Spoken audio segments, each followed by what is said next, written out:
Welcome to Vedantu's NCERT Solutions, grade 11 and 12th. So we will be solving questions from the chapter Coordination Compounds, which is the 5th chapter. So the very first question, explain the bonding in coordination compounds in terms of Werner's postulates. So according to Werner, metal possess two types of valencies. So metals possess two types of valencies. So this is the first one. So two types of valencies are primary valency and the secondary valency.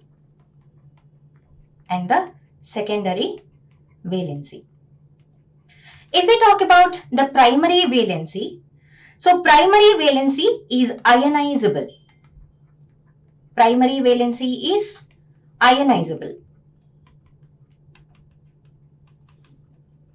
But the secondary valency, on the other hand, is non-ionizable. Ionization doesn't happen in case of secondary valency. So the second postulate, the coordination number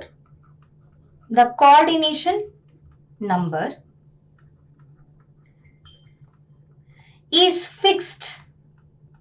It is fixed for every metal. Coordination number is nothing but the secondary valency. It is nothing but the secondary valency. So coordination number is equal to the secondary valency. So moving on, negative ions satisfy the primary valency.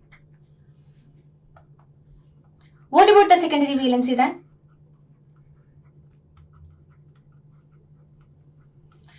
So if we talk about secondary valency, negative ions or neutral molecules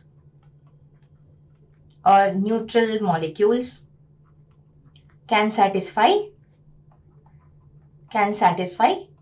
the secondary valency.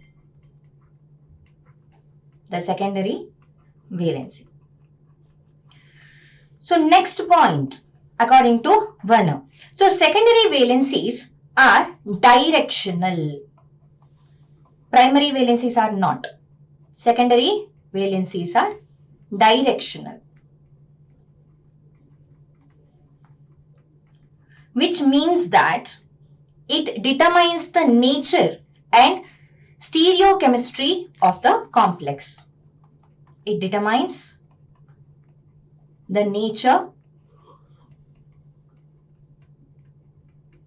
as well as and the stereochemistry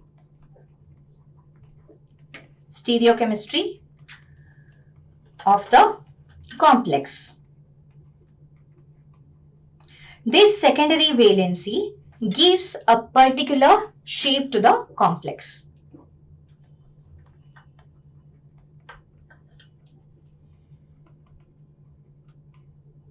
Gives a particular shape to the complex.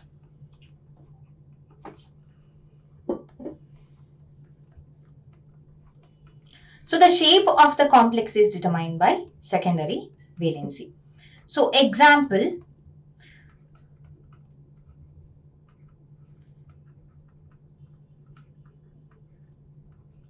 here, so in this complex, primary valency is 4 and the secondary valency is 6. So secondary valency is going to determine the stereochemistry of the complex, and primary valency, so it is ionizable. So these Cl4 ions can be ionized, but ammonia cannot be ionized. So this is about the Werner's postulates about coordination compounds. The question is, Ferrous sulfate solution mixed with ammonium sulfate solution in 1:1 molar ratio gives the test of Fe2 plus ion. But copper sulfate solution mixed with aqueous ammonia in 1:4 molar ratio does not give the test of Cu2 plus ion. Explain why. So if we write the reaction, we will know. So for the first one, what's going to happen? Ammonium sulfate is reacting with ferrous sulfate and water to give Mohs salt, FeSO4, NH4 twice, SO4, 6H2O. This is a double salt. This is called Mohs salt and this is a double salt. Double salt. So the second part of the question is about copper ion. So if we write the reaction for that, so copper sulfate reacting with ammonia, aqueous ammonia of course, to give a coordination compound. So it is tetraamino copper sulfate. So tetraamino as in NH3, 4, tetraamino copper sulfate along with H2O, 5H2O, 5 molecules of water. So this is tetraamino copper. We need to mention the oxidation state, copper sulfate. Unlike the other one, it is a coordination compound. It is a coordination compound. So double salts are stable in their solid state.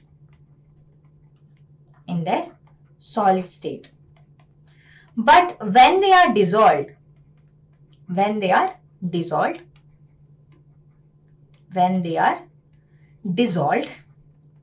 what's going to happen? So they are going to ionize. They are going to break up. When they are dissolved, they breaks up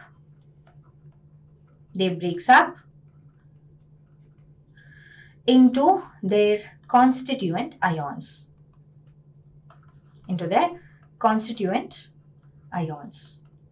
And these constituents ions will have their individual properties. They possess the individual properties. So individual properties are possessed.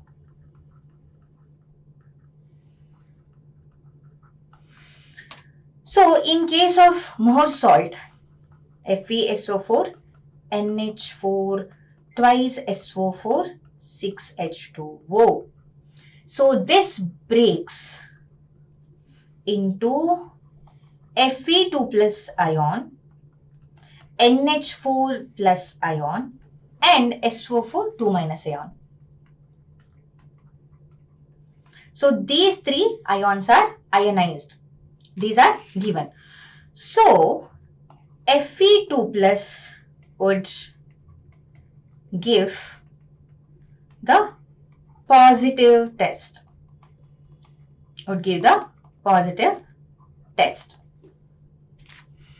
So if we talk about the coordination compound that we have just discussed, so a coordination compound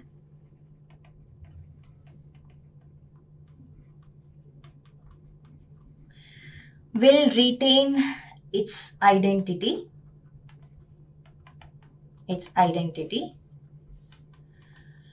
in solid as well as in dissolved state. Even when it is dissolved, it is going to retain its identity, dissolved state. All right. So here this happens, they are going to retain their identity because this particular compound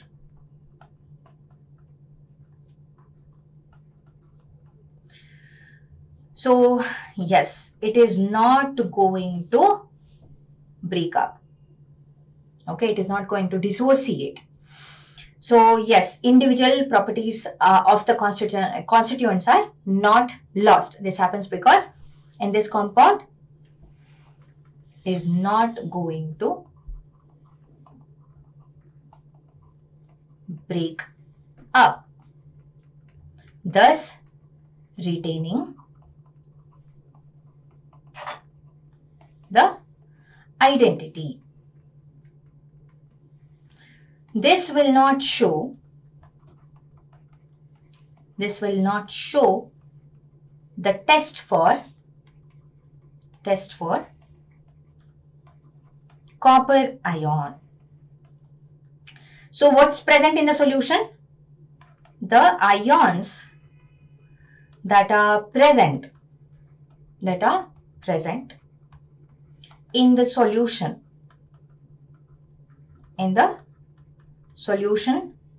are, so in this particular compound, when it is dissolved in water, so what's going to be formed?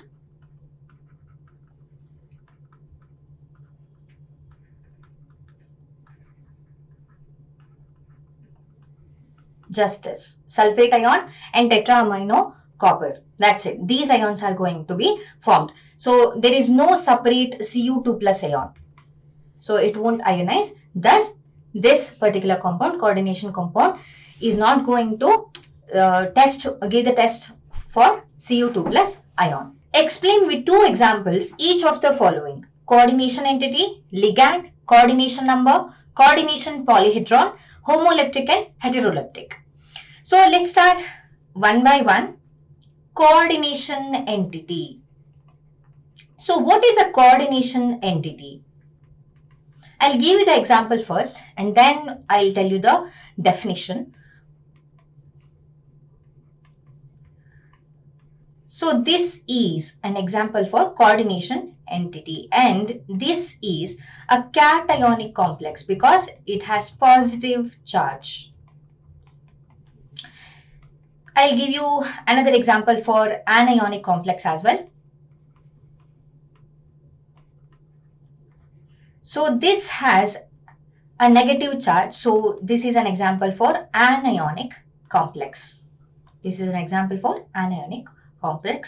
So for neutral complex, there are neutral complexes as well. So the example is, yes. So what is a coordination entity? So this is an electrically charged radical species. Coordination entity.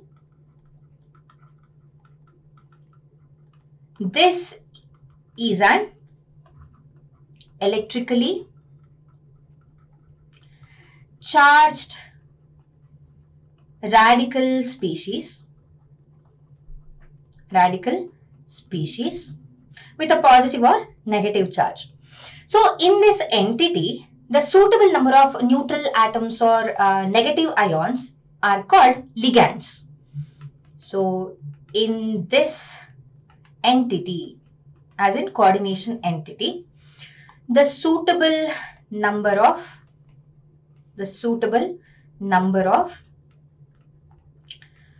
neutral molecules or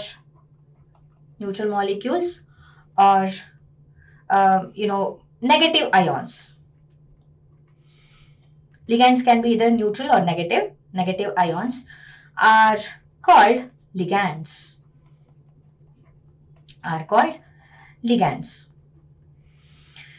And so central metal atom is surrounded by ligands.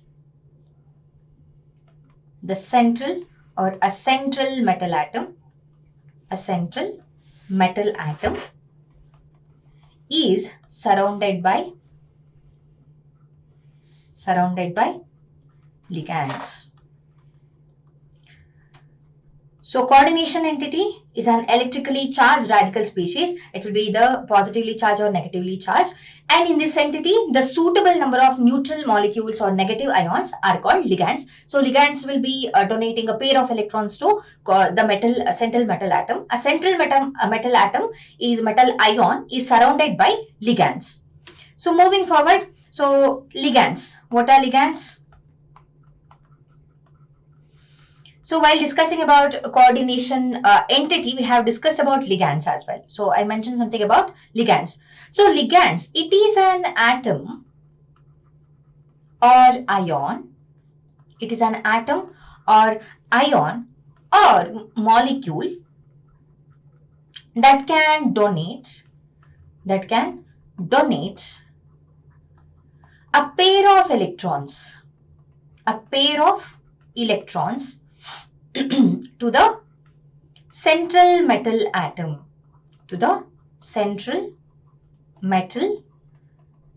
atom, and forms coordination covalent bonds. Covalent bonds are found by sharing of electrons. So what will happen here? So when the ligands donate a pair of electrons, it leads to the formation of coordination covalent bonds, and it will lead to the formation of complexes. And this may be neutral. This complex may be neutral. So ligands may be neutral or negatively charged. Ligands can be neutral or negatively charged. Examples: OH minus ions, Cl minus, water, as well as ammonia. So these are some examples for ligands. Moving forward, coordination number. Coordination number. So it is nothing but the total number of ligands that are attached to the central metal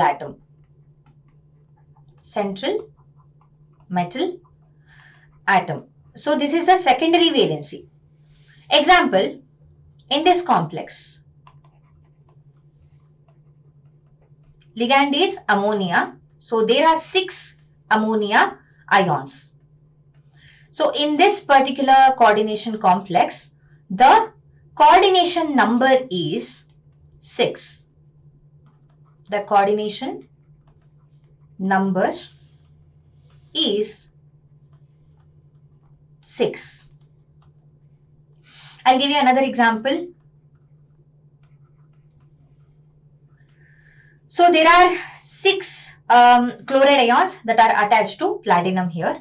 See here, there are 6 chlorine atoms attached to platinum. Chlorine is the ligand. Okay, so therefore coordination number will be 6.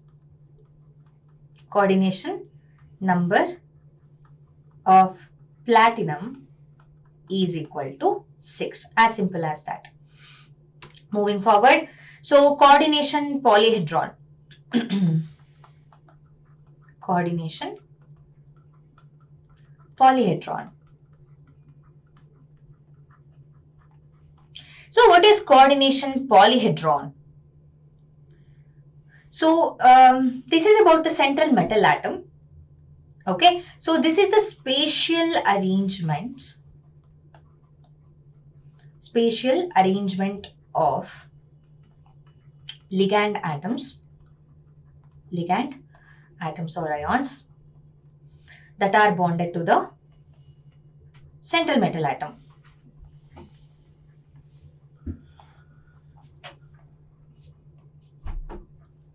Central metal atom or ion. So how ligands are attached to the central metal atom?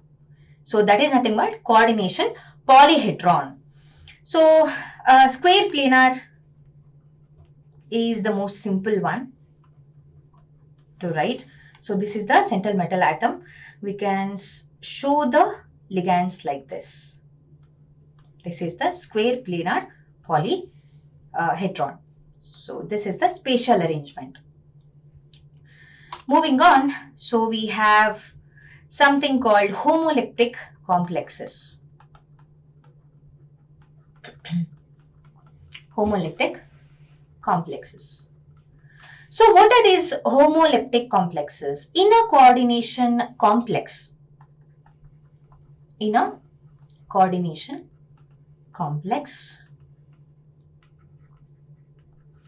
the central metal atom,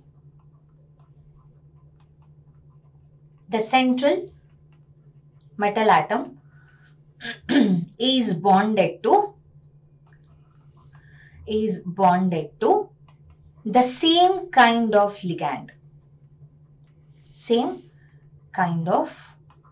ligand. Or donor groups, electron donor groups. Those are nothing but ligands. So this kind of complexes are called homoleptic complexes, where we can see same kind of ligands bonded to the central metal atom. For example, in this complex, ammonia is the ligand. Only one type of ligand is there. Even in here, water is the ligand. Only one type of ligand can be seen. So if we talk about heteroleptic complexes, so there will be more than one type of ligands or donor groups that are attached to the central metal atom. So homoleptic complexes and heteroleptic complexes.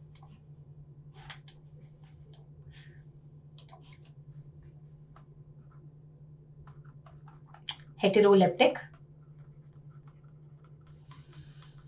complexes. So if in a coordination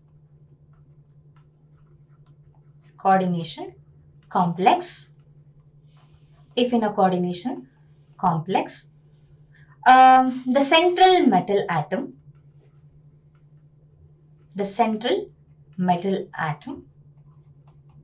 is bonded to more than one type of ligand, type or kind of ligand, are called heteroleptic complexes. For example, in this complex,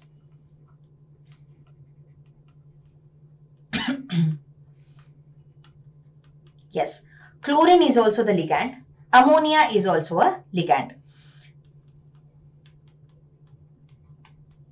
Water is the ligand, chlorine is also the ligand. So these are some examples for heteroleptic complexes. So we have discussed about coordination entity. So what is it? So this is electrically charged radical species. Okay, so it will have a central metal ion that is surrounded by ligands. And ligands are those atoms or ions or molecules that can donate a pair of electrons to the central metal atom. So these are the donor groups. And coordination number is the secondary valency according to Werner's theory. So coordination number is the total number of ligands that are attached to the central metal atom. And we have discussed about a coordination polyhedron. So this is nothing but the spatial arrangement of ligands and the central metal atom. How ligands are attached to the central metal atom. And we have discussed about heteroleptic and homoleptic complexes. The question is, what is meant by unidentate, didentate and ambidentate ligands? Give 2 examples for each. If we talk about ligands, ligands are the donor groups. They can be either negatively charged or they can be neutral. Neutral molecules. So what are unidentate ligands?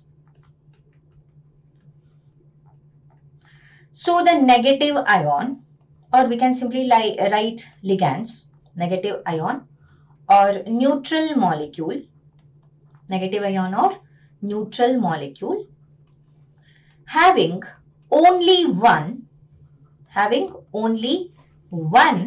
donor atom.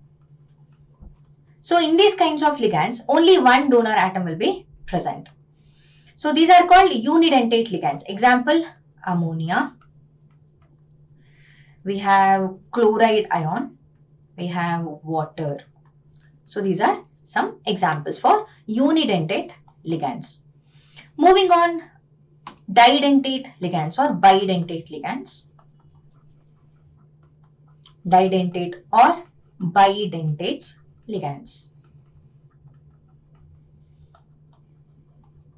So the name itself suggests here, there will be two donor atoms in a single ion or molecule. So the ions are molecules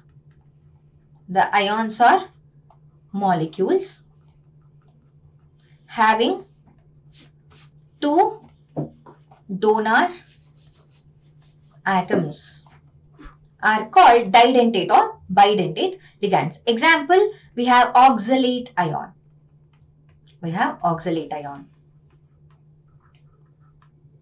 And we have ethylene diamine as well. This is also an example for didentate or bidentate ligand, ethylene diamine. So short form is EN. CH2NH2. This also is a didentate ligand. If we talk about ambidentate ligands,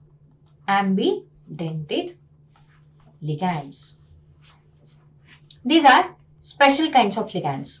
So these kind of ligands can ligate through two different atoms.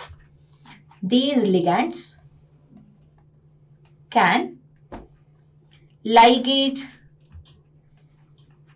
through two different atoms.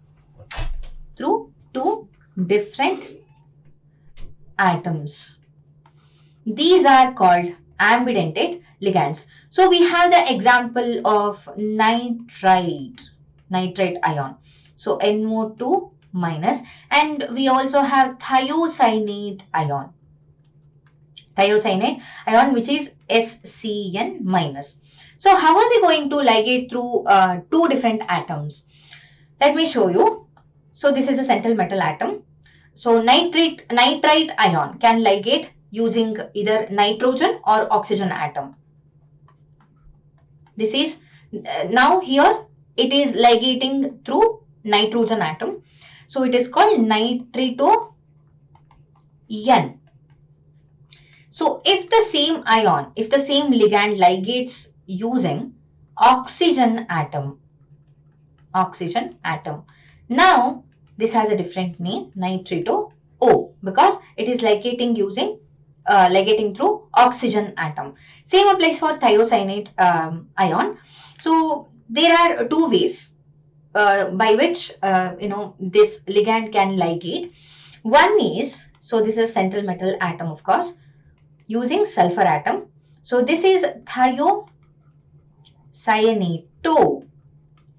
So if it ligates through nitrogen atom, NCS, pardon me. So yes, NCS. Then it is called isothiocyanate. So this is how an ambidentate ligand can ligate through two different atoms. So in nitrito N through nitrogen atom, in nitrito O, so the ligand ligates through oxygen atom. And we have discussed about ethylene diamine, which is a didentate or bidentate ligand, and we have discussed about unidentate ligand. So specify the oxidation numbers of the metals in the following coordination entities. There are 5 coordination entities that are given. So we have to find out the oxidation numbers of the metals in the following coordination entities. So let's solve one by one. So the very first one. So this is the complex. I'm going to name them for you as well.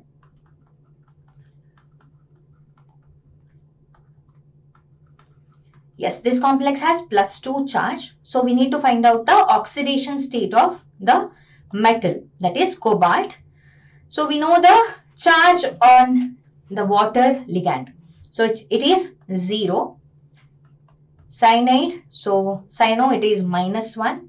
And ethylene diamine, so it is 0, which is equal to +2. x minus 1 is equal to 2, x is equal to 3. So what is the name? Aqua cyano bis ethylene diamine cobalt. We need to mention the oxidation state. So we have just found out that. So it is 3 ion. Aqua cyano bis ethylene diamine cobalt 3 ion. So this is the first one. First one is done. Second one, this is the complex.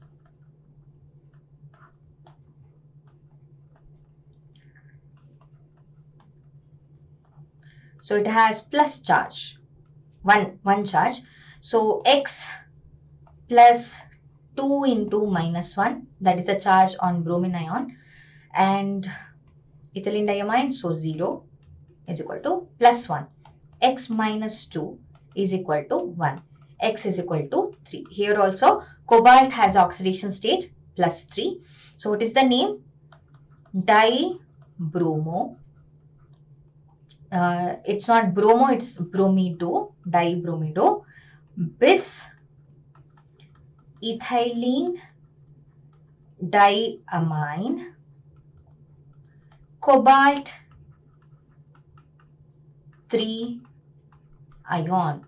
So it is dibromido bis ethylene diamine cobalt 3 ion. So the next one, third one, this is the complex.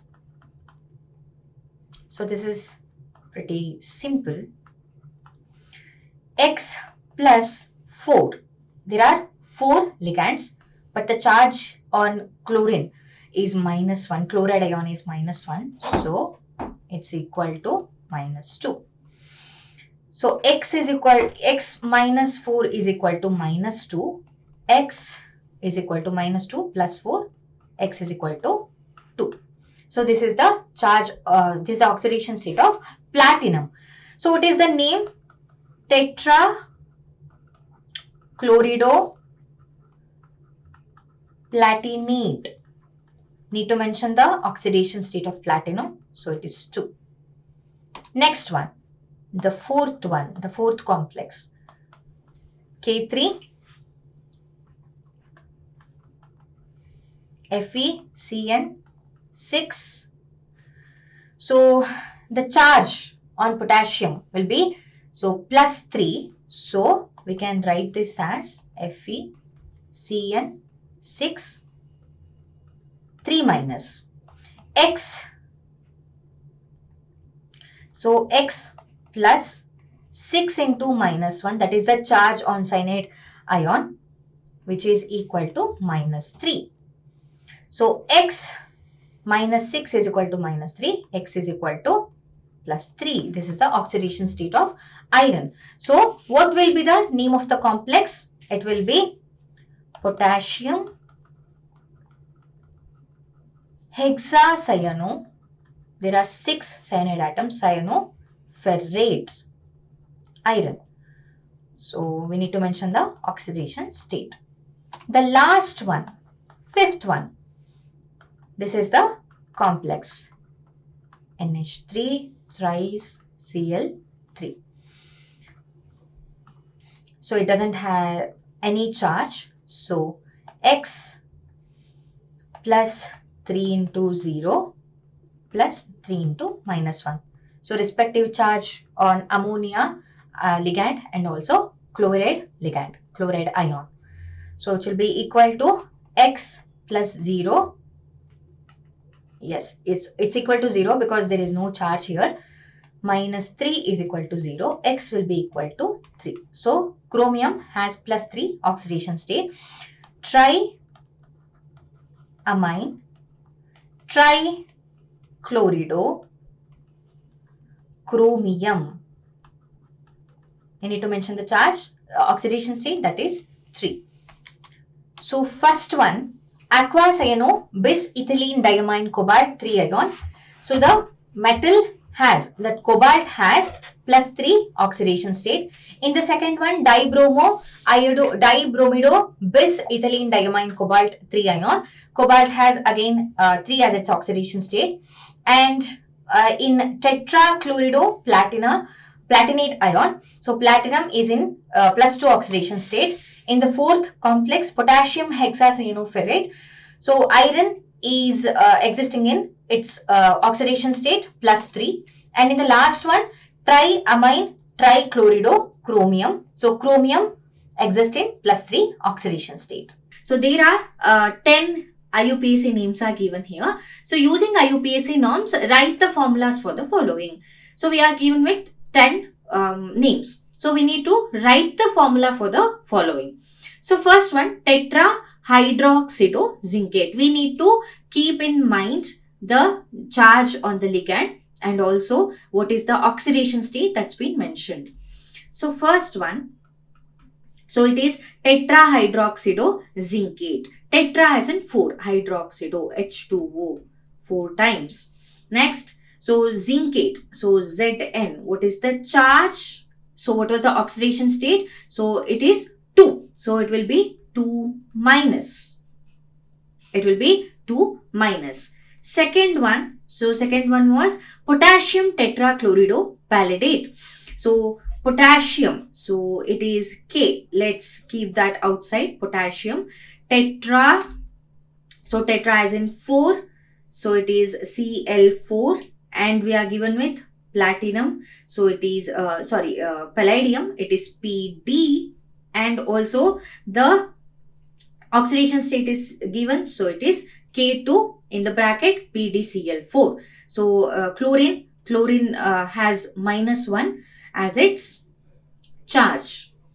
Next one, third one, so it is diamine dichlorido platinum. So diamine, NH3 twice, dichlorido, Cl2, and which is the metal atom, central metal atom, it is platinum. So yes, this is the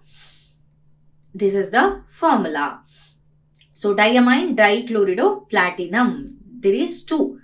Alright, so next one, fourth one, it is potassium tetracyanonickelate. So what will be the formula here? So potassium, yes, potassium will write K2, potassium, and tetracyano as in CN4, tetracyano, and then we have tetracyano, diamine, potassium tetracyanonickelate, Ni. So this is the central metal atom, nickelate. So this is the formula. Fifth one, so it is pentaamine nitrito O cobalt. So nitrito O cobalt as in, so the ligand is bonding through oxygen atom here. This is an ambidentate ligand. So how do we write that? Pentaamine as in NH3 5, pentaamine nitrito. So nitrito as in NO2. This is the ligand. There are 2 ligands here, 2 ligand groups. One is amine and nitrito. And then, so which is the central metal atom here? Cobalt. So CO. And the oxidation state is also given. So it is going to be 2 plus here. This is the formula. So first one, ZnH2O 4 times, and the charge will be 2 minus. So K2 PdCl4, PtNH3 twice, Cl2. Then Cn4, nickel is the central metal atom, and we have K2 outside the bracket. So cobalt is a central metal atom in fifth one. So and there are 2 ligand groups here. So one is amine and another one is nitrito, and is bonded through O oxygen. It is an ambidentate ligand. Next, moving on, sixth one. Sixth one is hexaamine cobalt sulfate. Hexa as in 6. Hexaamine. So NH3 6 times. 6. Hexaamine cobalt. So it is going to be the cobalt, which is the central metal atom, cobalt. So we'll close the bracket here, and it is sulfate, SO4 thrice, SO4 thrice. So this is hexaamine, cobalt. So the oxidation state is also given. Oxidation state of central metal atom is 3, and then we have sulfate. Alright, next one, 7th one. So it is potassium trioxylatochromate. So the oxidation state is given of the chromium atom. It is 3 oxidation state. So potassium trioxylato, potassium. So it is going to be yes. So central metal atom is of course chromium, and we have oxalato as the ligand, oxalate ions. So ligands, how many oxalate ions are there? 3. So yes, potassium trioxylatochromate. Yes. And what will be the charge here? No charge. Outside the bracket, we have potassium. Next one.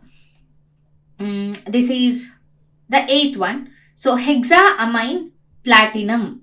So the platinum has oxidation state as 4. So yes, NH36. Why? Because hexaamine, platinum. So on the group, 4 plus charge will be there. Next one, last but one. So it is tetrabromidocuprate. So copper is a central metal atom. So bromine is the ligand, Br4, and we have copper, and the charge is given, oxidation state is given of copper. It is 2. So it is going to be 2 minus on the complex. Next, pentaamine nitrito N cobalt. So here the ligand is bonded to the central metal atom through nitrogen atom. So pentaamine as in NH3 5, pentaamine nitrito. So we have ONO, nitrito, and which is a central metal atom. It is cobalt, CO. And the charge oxidation state is given, it is 3. So substituting that, 2 plus, the complex will have 2 plus charge. So first one we are done.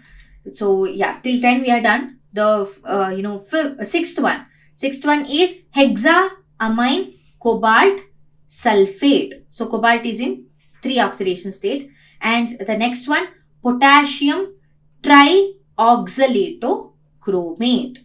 Next, we have hexaamine platinum. So it is in its 4 state, 4 oxidation state. Next, so we have tetrabromido copper, tetrabromido cuprate. So 2 minus on the complex, and we have pentaamine nitrito N cobalt. So the cobalt, the ligand here is bonded through N, that is nitrogen atom. So this is about it for question number 5.6. So in the last question, so we had to write the chemical names according to the IUPAC norms. Here, so this is ulta. So using IUPAC norms, write the systematic names of the following. We are given with the formula of the respective compounds. We need to follow the norms of the IUPAC and write the systematic names of the following. So we need to keep in mind about the ligands, the central metal atom, and we need to find out the oxidation state as well. So let's start. So the very first one. So CO, NH3 6 times, and Cl3. So let's write for the first one. So yes, so hexaamine, there are 6 amine ligand. So hexaamine, and the central metal atom was cobalt.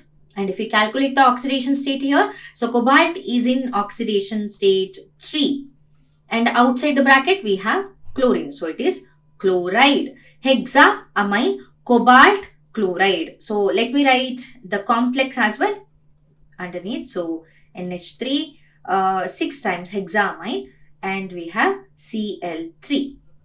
Cl3. Next one, second one, it is, let me write the formula first. PTNH3 twice Cl, NH2CH3, and we have Cl outside the bracket. Okay, so we need to first consider the amine. How many amines are there? So ligands, diamine, and we have one chlorine ligand, chlorido, and this is methylamine. So this is, open the bracket, methylamine, close the bracket. So we have the central metal atom, it is platinum, and it is in its 2 oxidation state. Oxidation state of the platinum is 2. Next, chloride. It is chloride. Third one, let me write the formula first. So it is titanium. We have water as the ligand. There are 6 ligands. And then the complex has 3 plus charge. Charge is 3 plus. So it is hexa, aqua,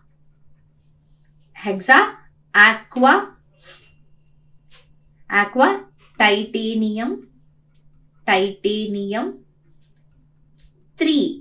ion, titanium 3 ion. So this is not a neutral complex, but this is a charge complex. So we need to mention ion, hexa, aqua, titanium 3 ion. Fourth one. So what was the fourth one? Yes. So we have amine, we have nitrito, chlorine, and cobalt is the central metal atom. Let me write that first. So fourth one is CO, NH3, 4 times we have chlorine, nitrito as well. And then outside the bracket we have chlorine. So tetraamine, because there are 4, tetraamine, chlorido,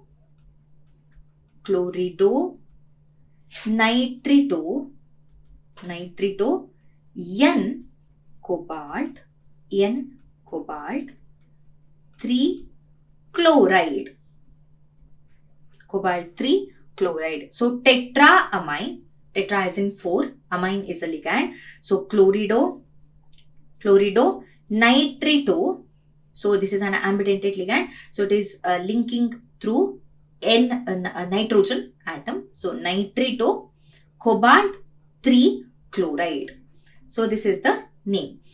Fifth one. So what is fifth one? Fifth one is, we have manganese as a central metal atom. We have aqua, so water, 6. And it is charged, the complex is charged, 2 plus. So what will be the name here? Hexa, aqua, manganese,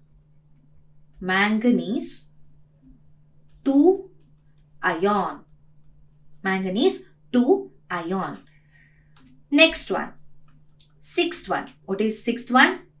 The formula is, so NiCl4 2 minus. This is pretty simple, as there is only one ligand, only one type of ligand and one central metal atom.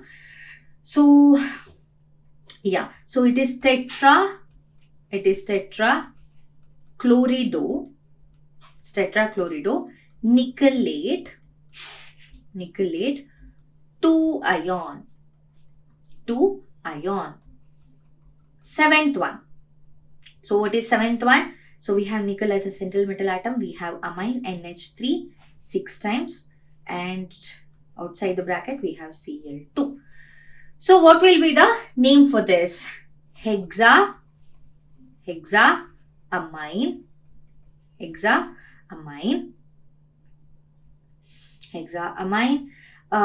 nickel is a central metal atom. The oxidation state of the nickel will be 2 here.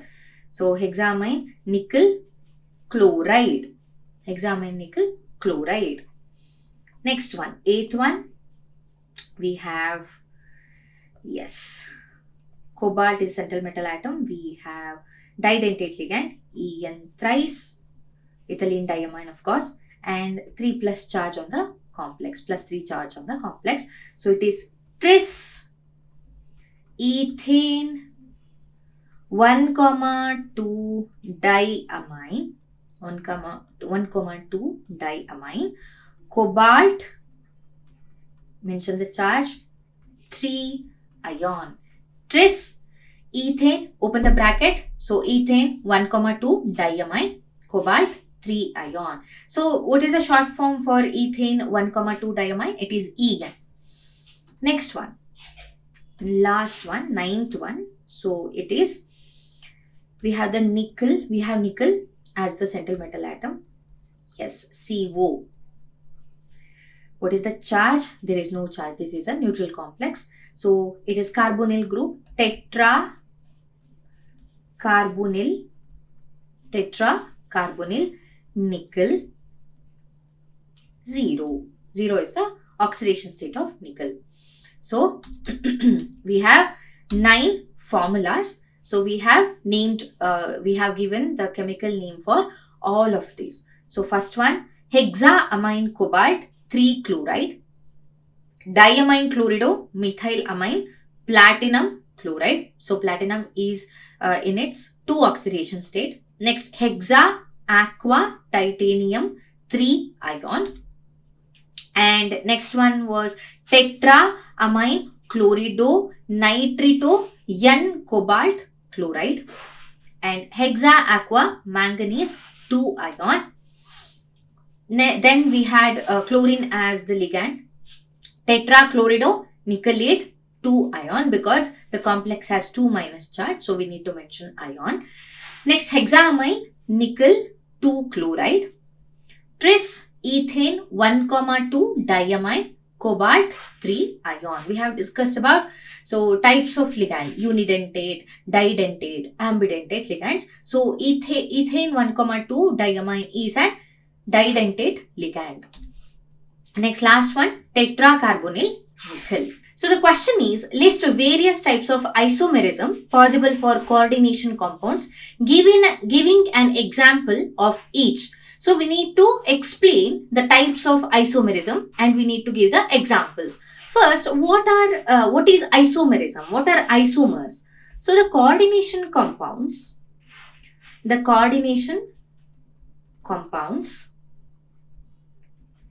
which have same molecular formula,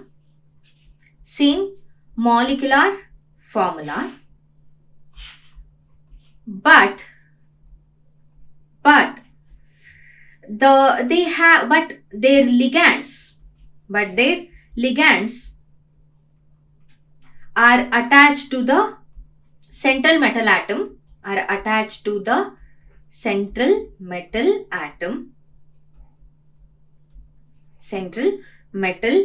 atom, in different ways.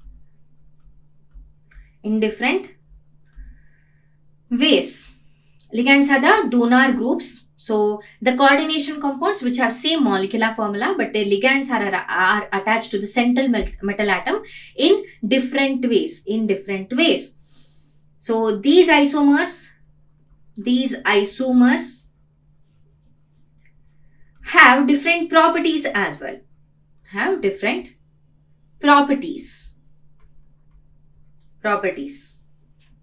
This phenomena is called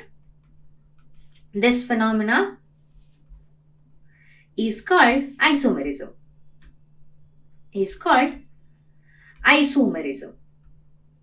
So there are 2 types of isomerism when it comes to coordination compounds.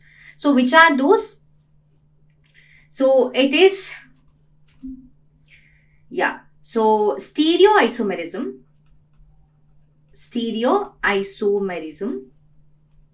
and we have structural isomerism. So when it comes to stereoisomerism, it has something to do with the geometry. It has something to do with the 3-dimensional image of the complex. So structural stereoisomerism and structural isomerism. isomerism. Again, in stereoisomerism, we have two types. So one is geometrical isomerism. One is geometrical isomerism. Another one is optical isomerism. Optical isomerism.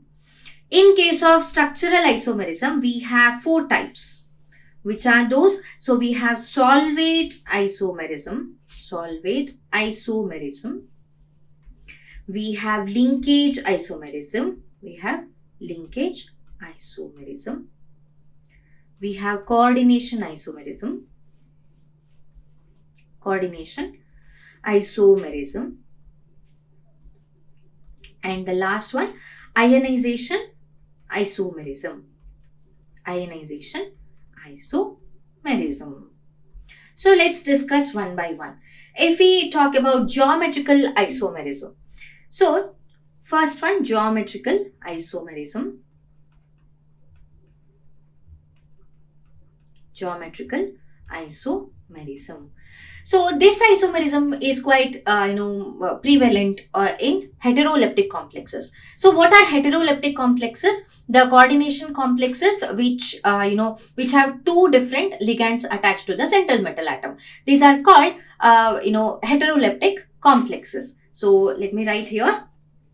This is common in heteroleptic complexes. Heteroleptic complexes. Homoleptic complexes are those where only one type of ligand is attached to the central metal atom. Heteroleptic complexes are those where more than one type of ligand is attached to the central metal atom. This is common in heteroleptic complexes. So this isomerism, this arises due to different possible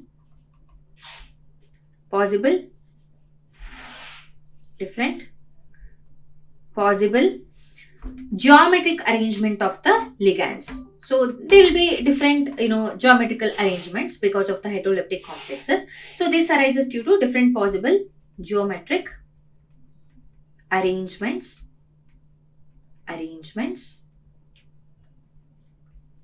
of the ligands. I'll give you an example. So we have platinum as a central metal. So it is bonded with amine, two ligands. So we have two amine ligands and two chlorine ligands. So this is of course heteroleptic. And another possible isomer is, so yes. So this is cis isomer. First one is cis isomer, where so both the ligands that are similar is attached in a similar angle. So here it is trans isomer. This is about geometrical isomerism. Next one.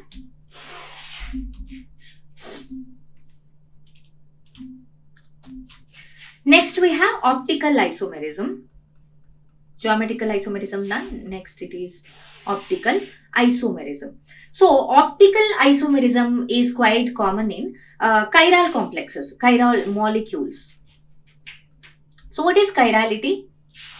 We have discussed about chirality. So chirality is nothing but when a complex or when a molecule or ion is non-superimposable and it cannot be superimposed on its mirror image. These are chiral molecules, and chirality is a geometrical property. So chiral molecules do not have a plane of symmetry or a center of symmetry. These are asymmetric. Chiral molecules are asymmetric. So optical isomerism exists in chiral molecules. Yes, what will happen? Isomers are mirror images of each other.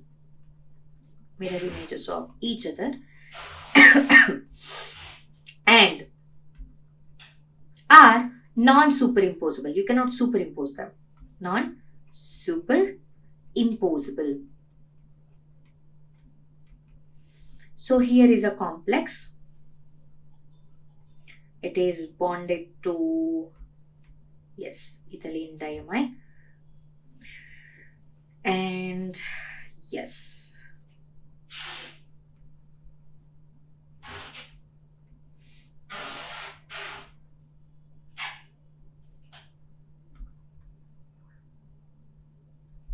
ethylene diamine.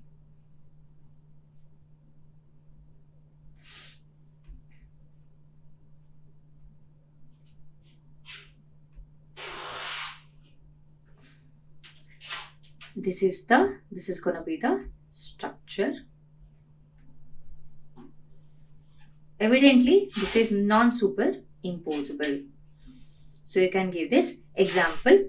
So this is, yes, cobalt is a central metal atom. Here it possesses +3 charge. So here we can easily see that the formula is same, but the optical isomerism exists here. There are two different isomers. So here this one is dextrorotatory. Dextro, this is levo. Dextro as in, so D isomer or dextro isomer is nothing but it rotates the plane polarized light to right side or clockwise direction, while levorotatory means it rotates the plane polarized into the into left or anti-clockwise. So here clockwise, here anti-clockwise, anti-clockwise. So this is about optical isomerism. So geometrical isomerism, and optical isomerism in stereoisomerism. If we talk about structural isomerism, so structural isomerism we have 4 types. Structural isomerism. So let's discuss about coordination isomerism first. Coordination isomerism.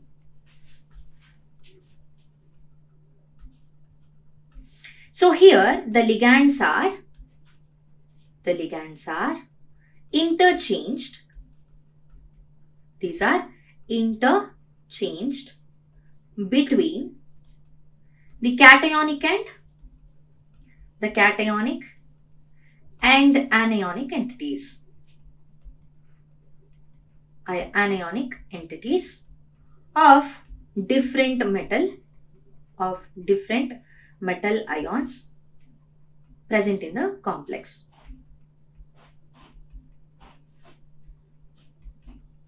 Cations are nothing but having positive charge, anionic complexes having negative charge. So what will happen? The ligands are interchanged between the cationic and the anionic entities of different metal ions present in the complex. Example, here we can see that the formula is same.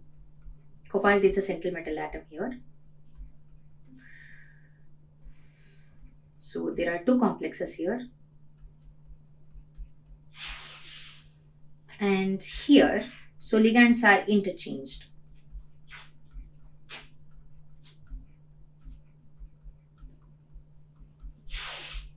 So in the first one, what was there? So amine ligand was with cobalt atom. It was bonded to cobalt atom. So here cyanide atom was bonded to chromium atom.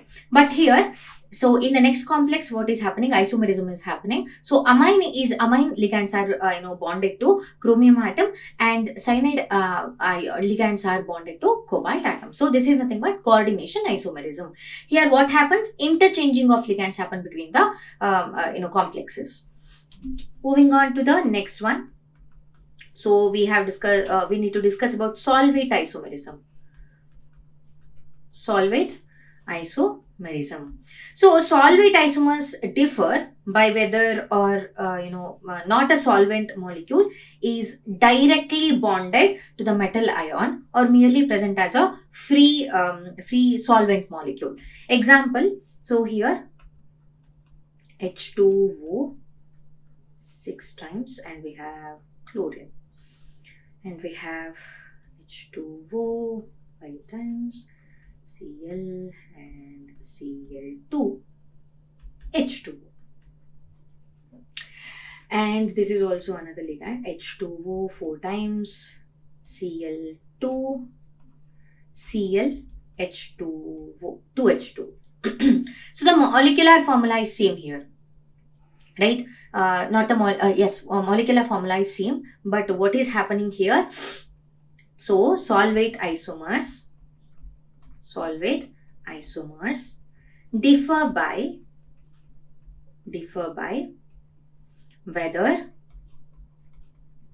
whether the solvent molecule is directly bonded to metal ion, the central metal ion or atom, or merely present as a free solvent molecule in the lattice. In the first complex, what is happening?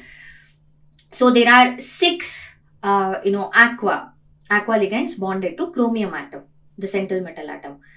And in the second complex, the formula is same, but there is one aqua molecule outside the complex. So this is present as the free solvent molecule.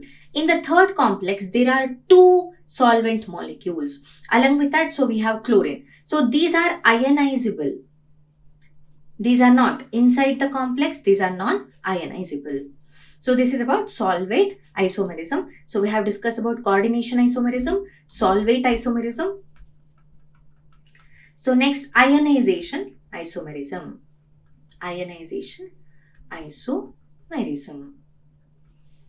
So I'll give you the example first. In ionization isomerism, so let's take this example. Amine is the ligand here. Along with that, sulfate is there. Cobalt is the central metal atom. And we have bromine.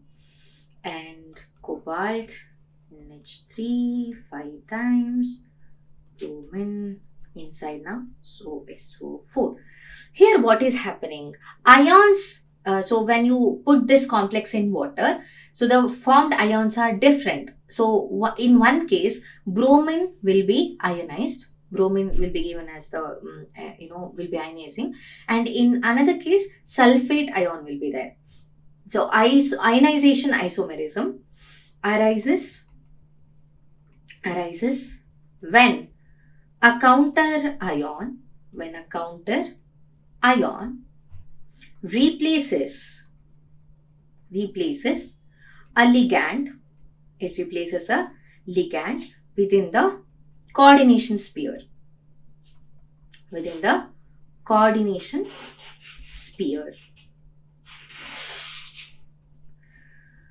Complexes that have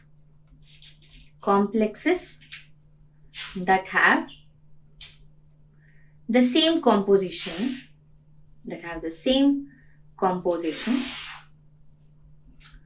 but furnish or ionizes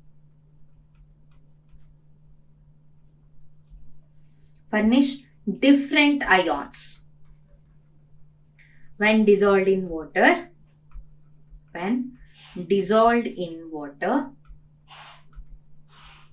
Are called ionization isomers, and the phenomena is called ionization isomerism.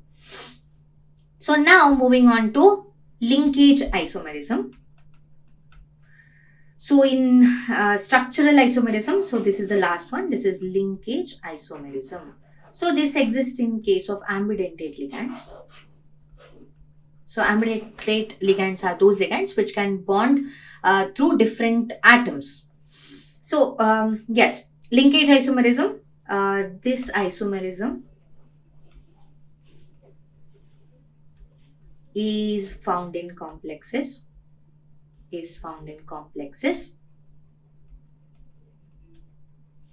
That contain ambidentate ligands.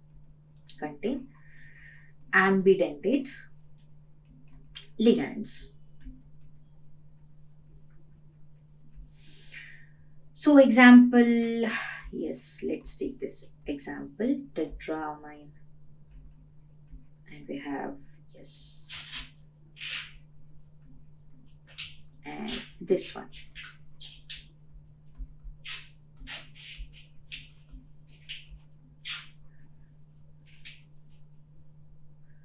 Cl2. So here what's happening? So in this complex, N is the ligand is bonded through N, nitrogen atom. In this complexes, the ligand is bonded through O atom. So this is nothing but linkage isomerism. So we have discussed about stereoisomerism and structural isomerism. In stereoisomerism, we have seen geometrical isomerism and also we have seen optical isomerism. And in structural isomerism, we have discussed about coordination isomerism, solvate isomerism, ionization isomerism, and we have seen linkage isomerism. So how many geometrical isomers are present in the following coordination entities? So there are two coordination entities that are given here, complexes are given. We need to find out how many geometrical isomers are possible for this. For the first one, chromium is the central metal atom. So this particular complex, so there are no geometric isomers. There are no geometric isomers because the ligand present is a bidentate ligand.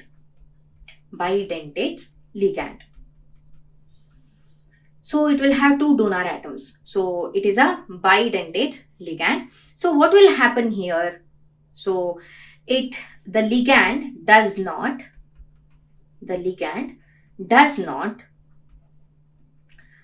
attach itself in anti-position. So there are no geometric isomers if there is a ligand that is bidentate that's present in the complex. For the second one, we have two geometrical isomers. So yes, in the second complex, which was a central metal atom, cobalt was a central metal atom, two types of ligands were attached to it. So amine, 3-amine and 3-chlorine. So in this particular complex, so two isomers are possible.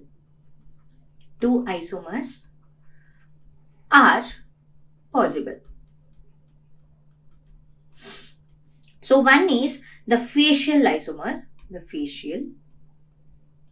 and another one is meridional. So two geometrical isomers are possible here. So here cobalt is central metal atom. Let's write the ligands. So NH3, yes, on one side and chlorine here. On the other hand, meridional isomer. So we have NH3, 2NH3 on one face and chlorine, yes, like this. So what is the difference between these two? So in case of, a facial isomer is also called, FAC isomer. So FAC, MER. Okay, so MER isomer. So what will happen here? The explanation is here. So these two are geometrical isomers, of course we know that. So these isomers are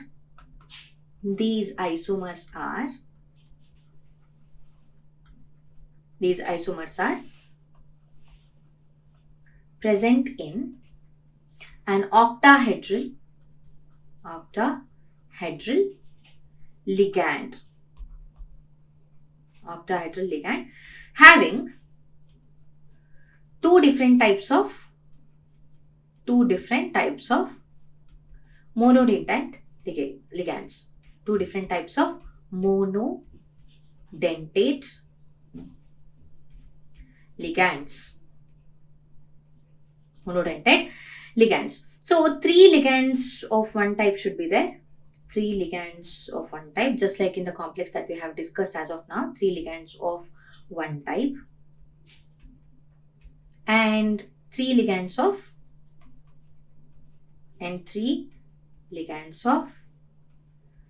other type. Other types are present.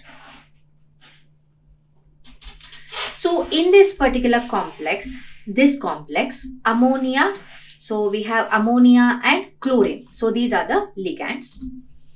So ammonia,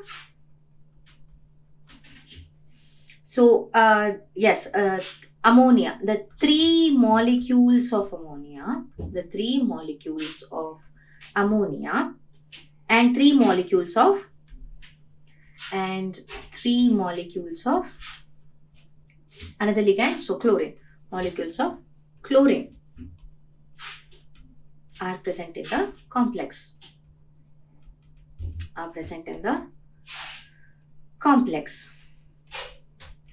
So in the facial isomer,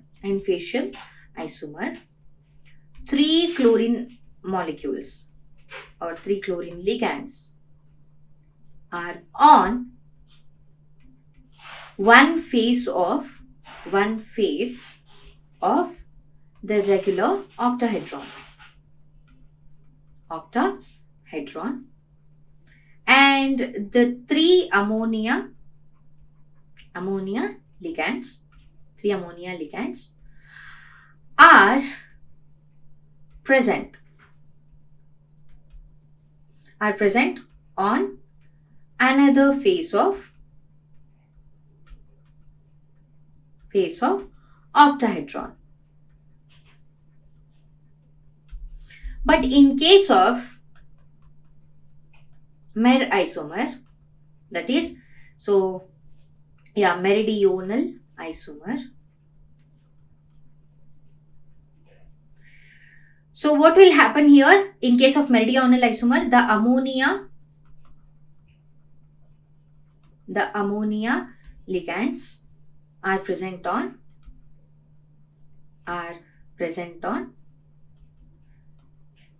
different faces. So different faces of octahedron. Similarly, chlorine ligands are present on different faces of octahedron. So the first complex did not show any geometrical isomer. Why not? Because it has bidentate ligand. So the ligand does not attach to itself in antiposition. In case of the second complex, there are two isomers, facial and meridional isomer, and we see 2 types of ligands here, 2 different ligands here. So these isomers are present in an octahedral ligand having 2 different types of monodentate ligands, and 3 ligands will be on one type and 3 ligands other types. And here, so there are 3 molecules of ammonia and 3 molecules of chlorine atom present in the complex. So in the facial isomer, so 3 chlorine ligands and ammonia ligands are on one face of the regular octahedron, and in the meridional isomer, so the ammonia ligands and the chlorine ligands are present on the different faces of the octahedron. A question is, draw the structures of optical isomers of these 3 complexes. So we are given with 3 complexes. So I have already written the plane here. So the first one is trioxalatochromate. It is 3 ion. So this is trioxalatochromate 3 ion. So how are we going to draw the optical isomers? So this is the mirror. This is the mirror. I'm going to, yes. So oxalatochromate. So chromium is in the middle. Cr. So yes,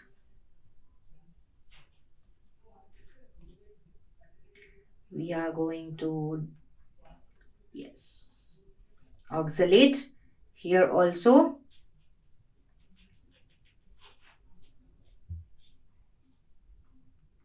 Oxalate, and then we have one here. There are 3 oxalate ligands. So here, what do we have?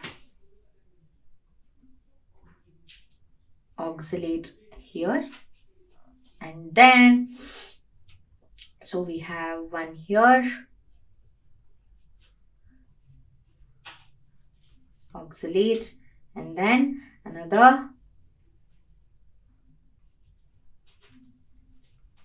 oxalate. So these are the optical isomers. So this is dextrorotatory and this is levorotatory. Levorotatory, as in, so this rotates the plane polarized light to the left or anti-clockwise. Dextro, anti-clockwise, and dextrorotatory, so it is going to rotate the plane polarized light to the right, as in clockwise direction. So next we are given with, yes, dichlorido bis ethane 1,2 diamine platinum. Yes, this is the complex. So it is dichlorido bis ethane 1,2 diamine. I'm going to write here diamine platinum. Platinum's oxidation state is 2. So how are we going to write that? Platinum in the middle. This is a central metal atom to which the ligands are donating a pair of electrons. So yes, there are 2 ligands here, chlorine and ethane 1,2 diamine.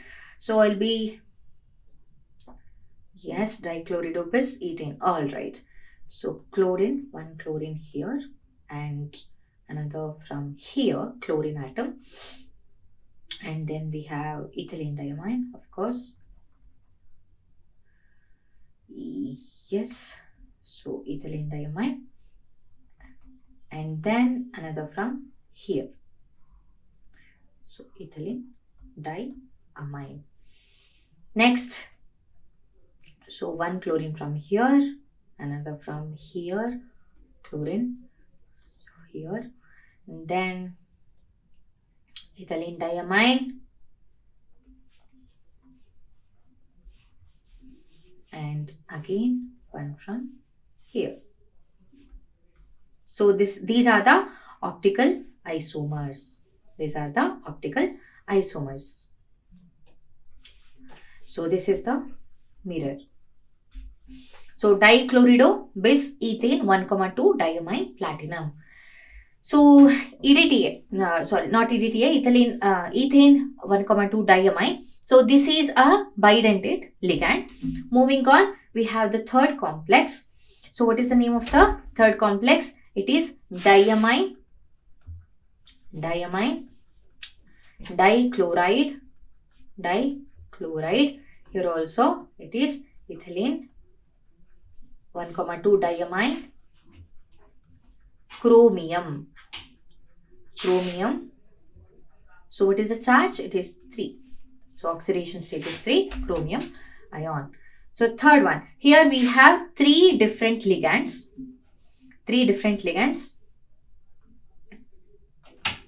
So which is the central metal atom? It is chromium. Chromium is the central metal atom. So NH3. And then we have ethylene diamine. So ethylene diamine. And then we have 2 more chloride ions, ligands.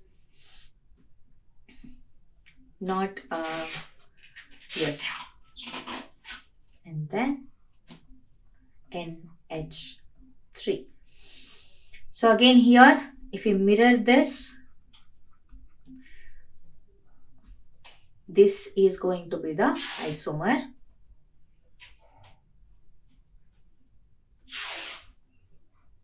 NH3, NH3, please draw a straight line.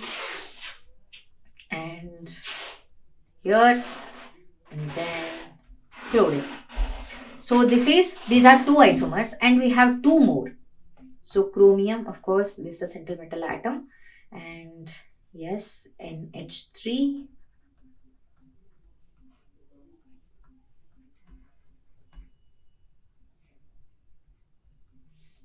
Yes, and then we have another NH3 and chlorine ligand. Chlorine ligand. Next, so ethylene diamine, and we have NH3. If you mirror this, NH3, and we have chlorine atom here, NH3, and so these are the optical isomers of the respective complexes. So first one, trioxylatochromate, 3 ion. Excuse me. So we have dextro and levorotatory. Next also, so dichloro, bis, ethane 1,2 diamine, platinum. And then, so we have diamine, dichloride, ethylene diamine, chromium ion. We have 3 different ligands here. 3 ligand groups are there. So one is ethylene diamine, one is ammonia, and another one is chlorine ligands. Draw all the isomers, geometrical and optical, of these 3 complexes. So here I have already taken the planes. So yes, for cobalt, we have 2 chlorine ligands, and yes, ethylene diamine, there is a plus charge. So first we'll write the central metal atom, that is cobalt, and we are going to, yes, this is ethylene diamine, and here also there is another ethylene diamine ligand, and we have 2 chlorine. So here, representing this here. Yes, so the same thing here.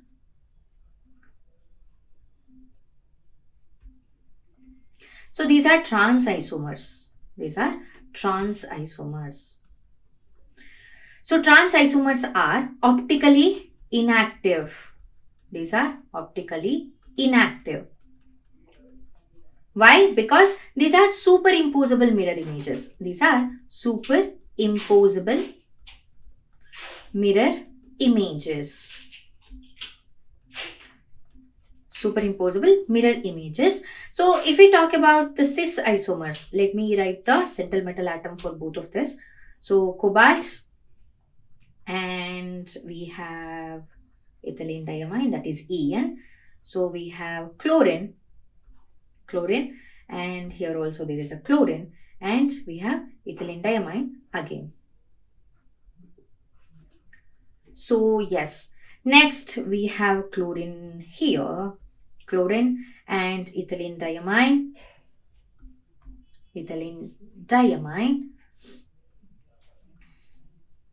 and chlorine, and we have another ethylene diamine here. So yes,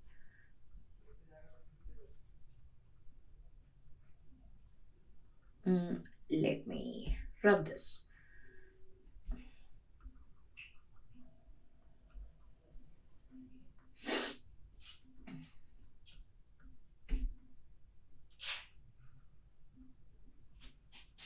Yes, so ethylene diamine here. So these are cis isomers. Cis isomers are optically active. Optically active because these are non-superimposable mirror images. superimposable mirror images. These are chiral. They show chirality. So moving on to the next complex. Here also cobalt is a central metal atom. We have ammonia as ligand, one ammonia and one chlorine and two ethylene diamine. Yes, so 2 plus is the charge. Here cobalt is the central metal atom. Let me write the cobalt, central metal atom everywhere. So yes, if I write, so yes, so ethylene diamine, and then here also ethylene diamine. And what else do we have? We have one NH3 and one chlorine. So this is the mirror. Please, write the mirror in dotted line. And here, excuse me, we have ammonia here, and we have yes, ethylene diamine here, and another ethylene diamine here, and we have another chlorine. So just one chlorine. Next we have, yes, so here we have ammonia. So writing the previous one, writing this isomer here, and we have, yes, and yes, En. So if I mirror this isomer is mirrored, so we will be getting NH3 and chlorine. So NH3 here, and we have chlorine here, and as it is mirrored, so yes, En here. And what else? Another En we have.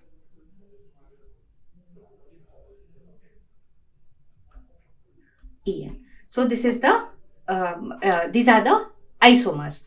Moving on with the next complex, here also, so cobalt is there. NH3 twice Cl2 En. So plus charge. Cobalt is the central metal atom. There are 3 different ligand groups. So one is En, 2 chlorine and 2 ammonia. Let me change the color for the convenience. Yes.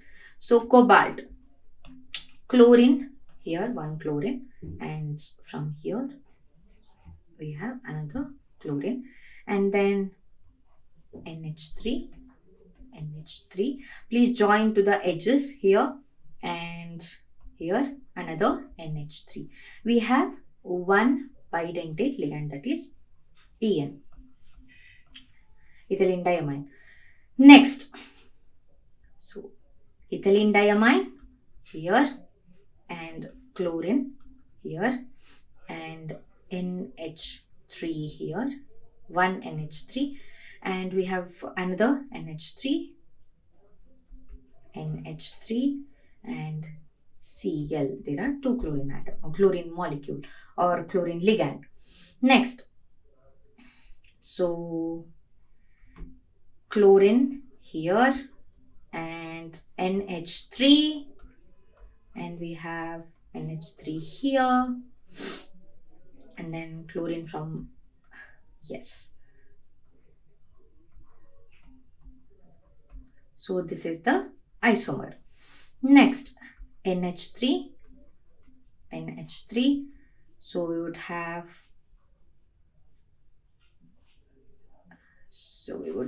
En here. So as their ligands are donating a pair of electrons, that's why we'll be introducing the arrow mark here. And NH3, chlorine, and we have another chlorine here. So this is it. These are the isomers. So we have 3. So where in every complex here, cobalt is the central metal atom. We have chlorine and ethylene diamine in the first complex, and ammonia, chlorine and ethylene diamine in the second complex, and the number has been increased. So 2 ammonia, 2 chlorine and 1 En in the third complex. So trans isomer is optically inactive because it is superimposable mirror images. There won't be chirality. So cis isomers are optically active because these are non-superimposable. They give non-superimposable mirror images. And yes, so here, so we have represented the second complex, and in the third complex, so these are the isomers. Write all the geometrical isomers of this complex where platinum is the central metal atom. We have 4 ligands, 4 different ligands: ammonia, bromine, chlorine and pyridine. And how many of these will exhibit optical isomers? First, we need to write the geometrical isomers for this complex. So there exist 3 geometrical isomers. So platinum is the central metal atom. Let me write that first. Platinum is the central metal atom, and we have 4 different ligands. So this is the plane. So 4 different ligands. This exhibits 3 isomers. So geometrical isomers exist. So NH3, and we have chlorine, bromine and pyridine. So NH3, bromine, chlorine and pyridine. And we have bromine, pyridine, we have chlorine and we have ammonia. So these are the 3 geometrical isomers. And as we can see that this is an tetrahedral complex. Tetrahedral complex. So when it comes to tetrahedral complex, so they tetrahedral complex rarely show optical isomerism. Why? So yes, let me tell you, tetrahedral complex rarely show optical isomerism. Optical isomerism. So they show optical isomerism. Optical isomerism only in the presence of unsymmetrical chelating agents. Chelating agents are nothing but the ligands. So none of these show optical isomerism. Optical isomerism. So there exist 3 geometrical isomers, but none of these show optical isomerism because, so these are tetrahedral complex. So tetrahedral complex only show the optical isomerism only in the presence of unsymmetrical chelating agents.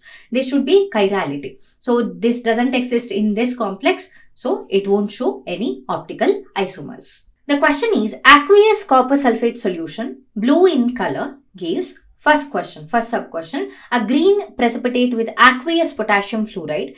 Second question, a bright green solution with aqueous potassium chloride. Explain these experimental results. So what is responsible for aqueous copper sulfate to be blue in color? So let me write the blue color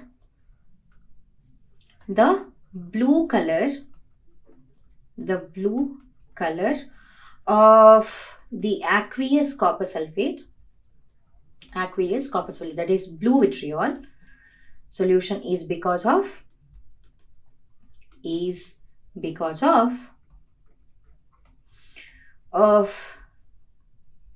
CuH2O 4 times.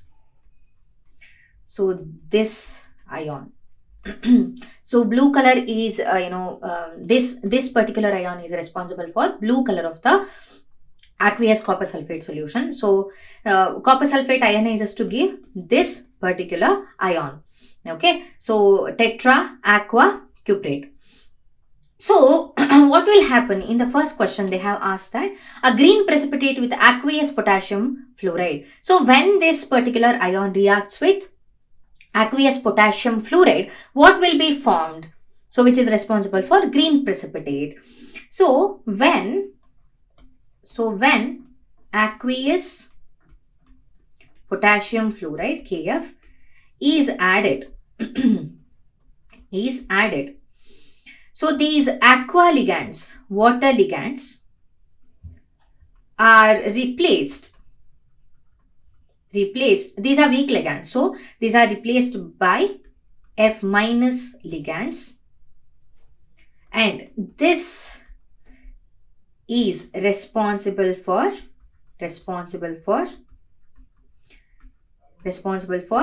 green colored,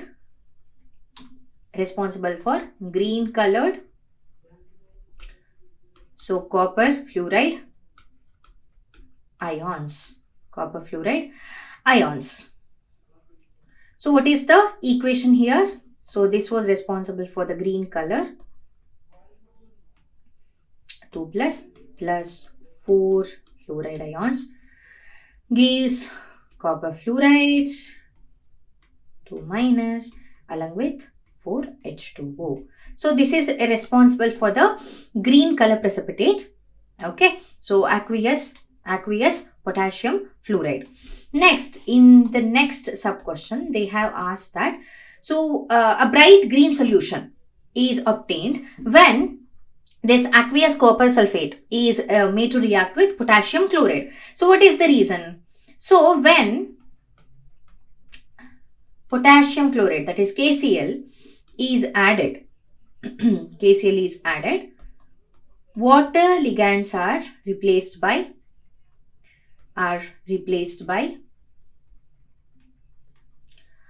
chlorine ligands. So this yields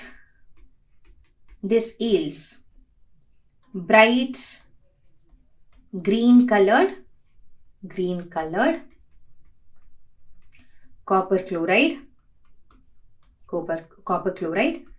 ions. So what will be the reaction here? So CuH2O 4 times. So this is responsible for the blue color.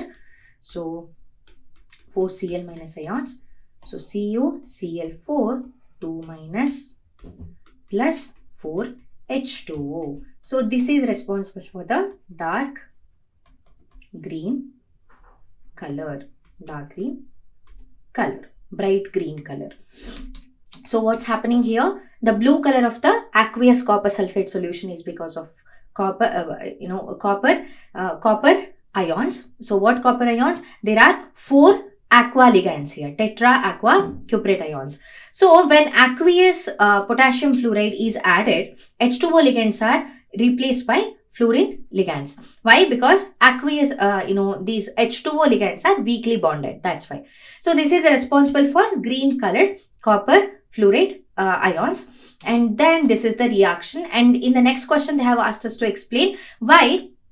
So when aqueous potassium chloride is added to aqueous copper sulfate, it results in the formation of bright green colored solution. Why? This is because this chloride ligands are going to replace the water ligands, and it forms CuCl4 2 minus ions, which is responsible for dark green color. The question is, what is the coordination entity formed when excess of aqueous KCN, potassium cyanide, is added to an aqueous solution of copper sulfate, CuSO4, which is blue in color?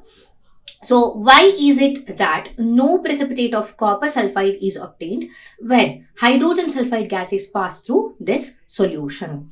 So the reaction, what happens here? What is the coordination entity formed when excess aqueous KCN is added to aqueous solution of copper sulfate? Let's see the reaction first. So when copper sulfate reacts with KCN, it forms this complex along with K2SO4. Or, so H2O, this is the ligand here, which is responsible for the blue color of copper sulfate, aqueous copper sulfate. So when it reacts with 4 Cn minus ions, it is going to give CuCN4 2 minus along with 4 water molecules. Or overall reaction can be CuSO4 2 CuSO4. So when it is made to react with excess KCN, so KCN gives 2K2CuCN 4 times plus 2K2SO4 plus 2KCN. We do not have any copper ions here. See here, the copper is in the form of a complex. So, cyanide, so which is the ligand here, cyanide is a strong field ligand. It is a strong field ligand. So, this forms a very stable complex. This forms a very stable complex because this is a strong field ligand. So, the complex that is formed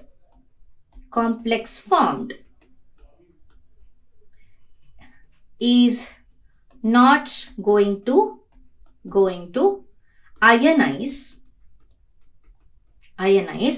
to give Cu2 plus ions. So it is not going to give Cu2 plus ions when added to water. So this is the reason. So when H2S gas, when hydrogen sulfide gas is passed, when H2S gas is passed, as there are no free copper 2 plus ions that is available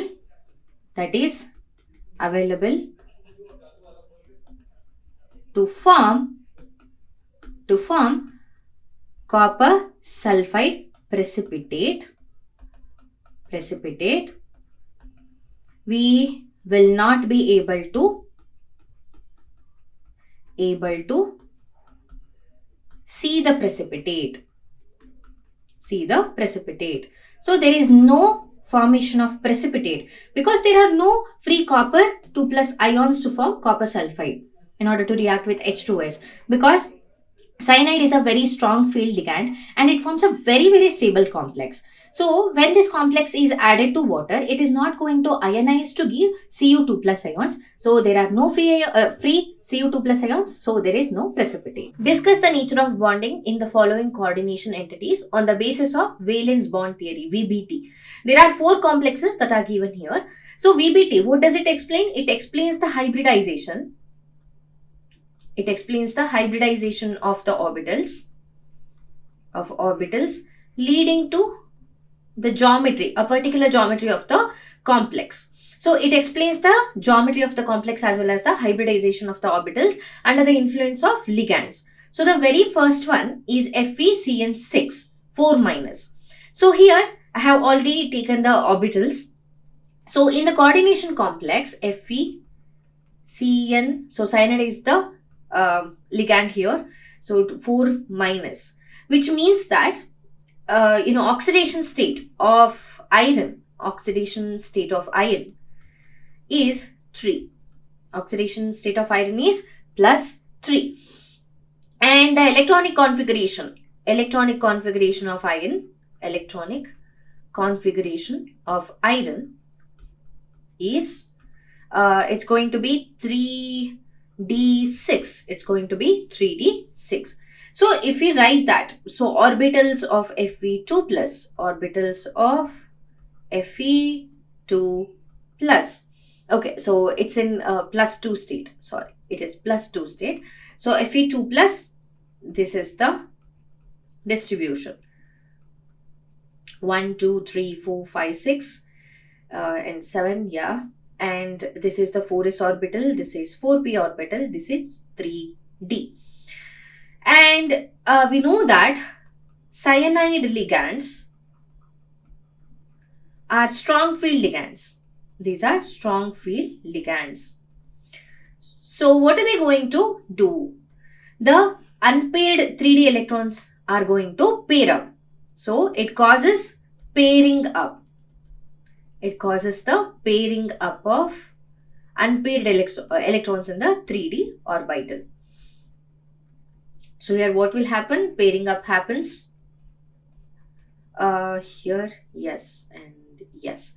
So pairing up happens here. Now, so it is 3D, 4S, 4P. So as there are 6 ligands, cyanide 6, there are 6 ligands, there are 6 ligands, around the central metal atom, that is iron. So the hybridization will be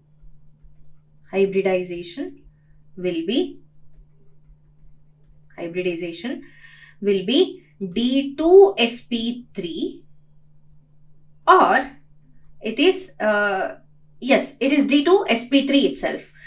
So what is going to happen here? Yes, so D2sp3. So hybridization is likely to be D2sp3. So 6 electron pairs from the ligand, 6 electron pair from the ligand, that is cyanide ligand,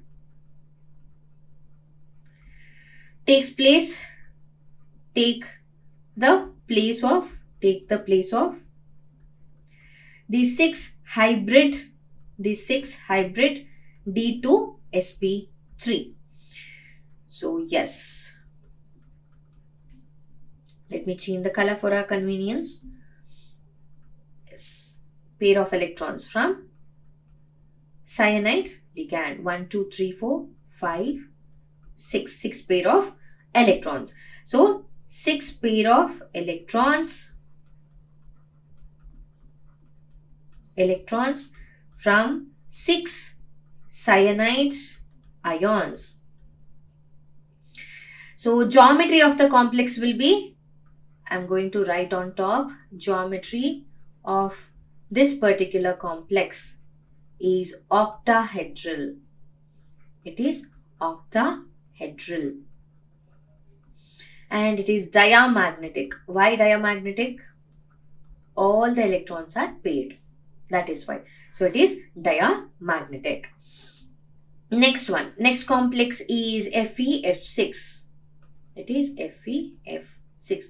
So fluoride is the ligand here. So in this coordination entity, the oxidation state of iron is +3. In that it was +2. Here it is +3. So what is going to be the orbitals of Fe3 plus ion? This is going to be the orbital.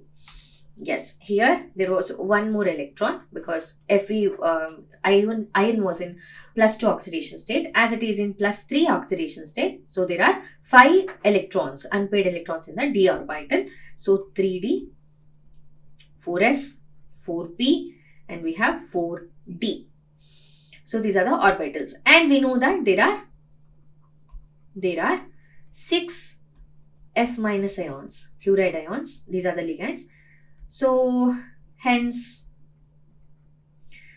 hybridization might be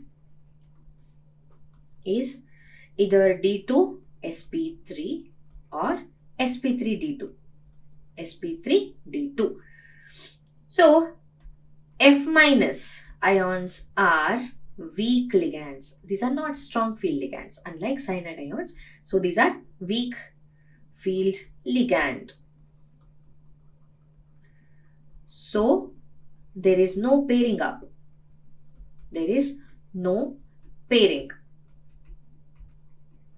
So what is going to be the hybridization here?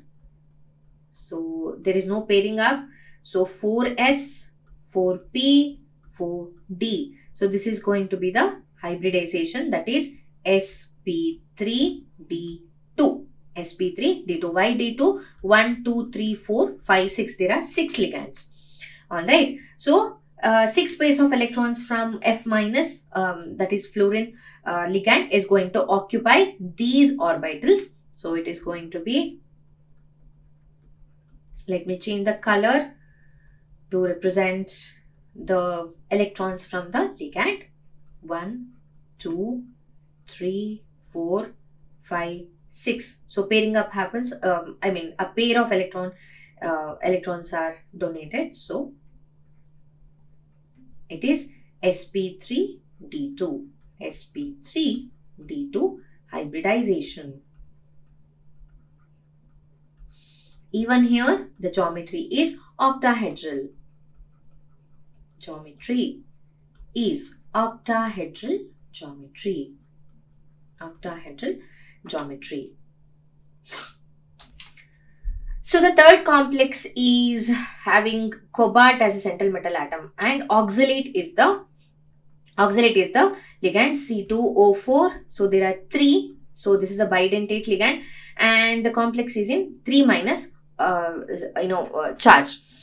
And if we talk about the oxidation state of cobalt is +3. So it is +3. So oxalate is a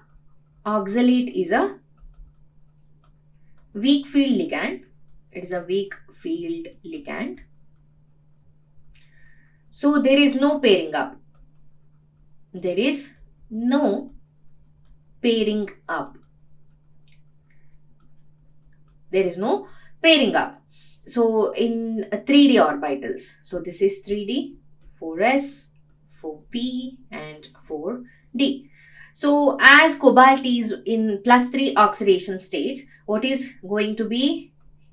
Yes, so this is the 3D orbital, and there is nothing in 4s, 4p or 4d as of now. So what will happen here? As there is no pairing up, so sp3d2 is the hybridization, is the most stable hybridization.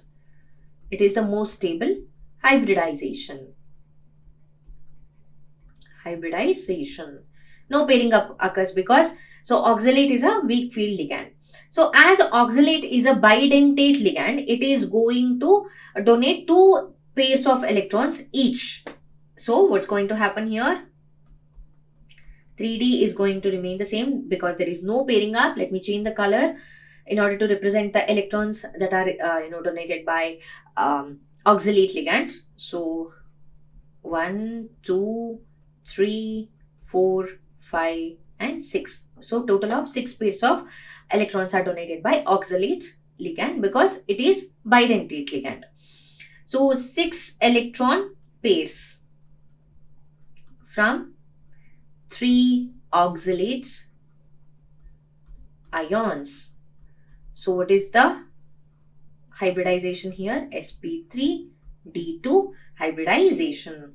So in which geometry it is there? The geometry of the complex is octahedral, just like the other two. It is octahedral. So the next complex is having cobalt as a central metal atom, and we have fluorine as the ligand, cobalt and fluorine, and the complex has charge 3-. So oxidation state of cobalt will be +3. So if we talk about the 3D, 4s, 4p and 4d orbitals, so here as cobalt is in +3 oxidation state, so this is going to be the electronic configuration. So orbitals of cobalt 3+ ion. So this is going to be the as fluoride, as we have already discussed, as fluoride is a weak field ligand. It is not going to force the electrons to pair up. So there is no pairing up. There is no pairing of 3D electrons. 3D electrons are not going to pair up. So cobalt 3+ ion will go through sp3, sp3d2 hybridization. sp3d2 hybridization. This is the most likely stable hybridization. So let me represent here. And 6 pair of electrons will be given by the ligands. 1 pair, 2, 3, 4. So 1, 2, 3, 4, 5 and 6. So this is sp3d2 hybridization. So electron pairs are given by 6 pairs of electrons are given by 6 pairs of electrons from fluoride ligand or ion. So what will be the geometry here? What will be the geometry? The geometry will be octahedral. It will be octahedral. So even the first complex is octahedral. So FeCN6, and we have the second one, the geometry is octahedral. Third one octahedral, as well as the fourth one octahedral. The question is, draw a figure to show the splitting of d orbitals in an octahedral crystal field. So in case of octahedral crystal field, what happens? There will be 6 ligands. There exist 6 ligands. So there exists repulsion between the electrons of the metal d orbitals and that of the electrons of ligands. So in an octahedral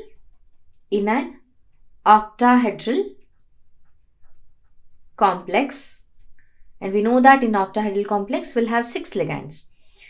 So with 6 ligands which surrounds the central metal atom,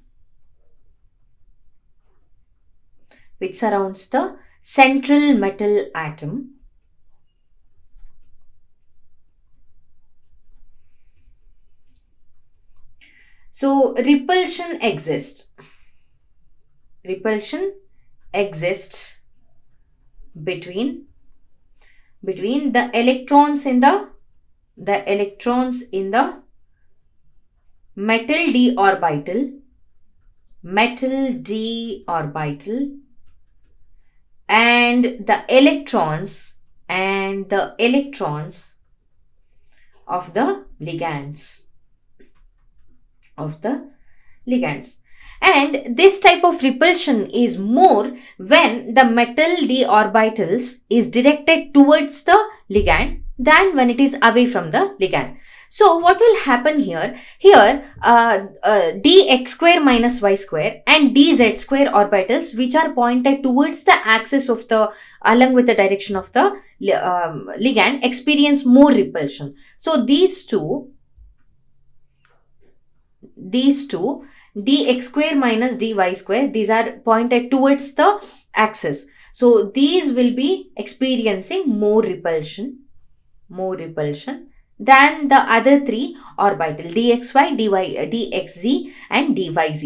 So these orbitals are directed between the axis. So they will be facing the lesser repulsion. So the degeneracy of d orbitals, the degeneracy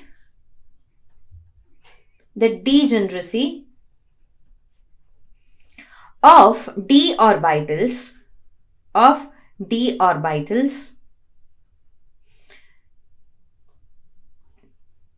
will be removed due to the ligand electron metal electron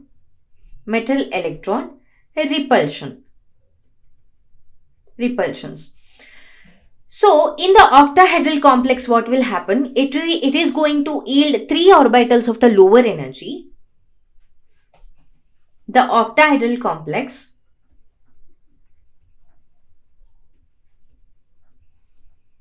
yields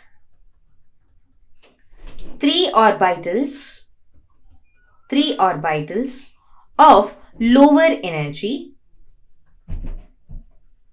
which is T2G set, and 2 orbitals of higher energy.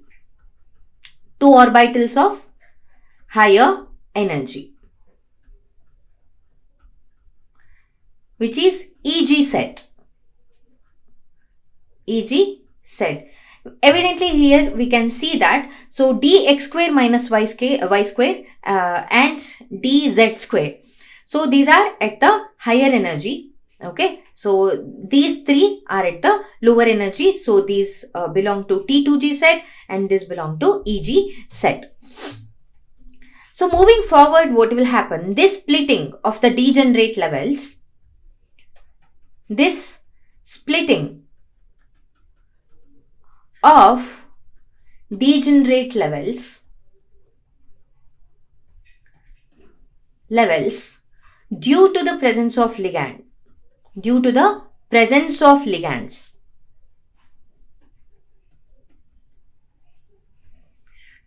is known as crystal field splitting. It's known as crystal field splitting. And it is denoted by the symbol delta O. O is for octahedral geometry. So orbitals, the two EG orbitals will increase by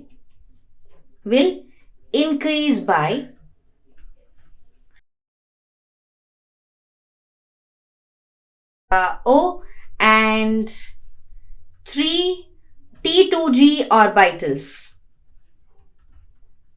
will decrease by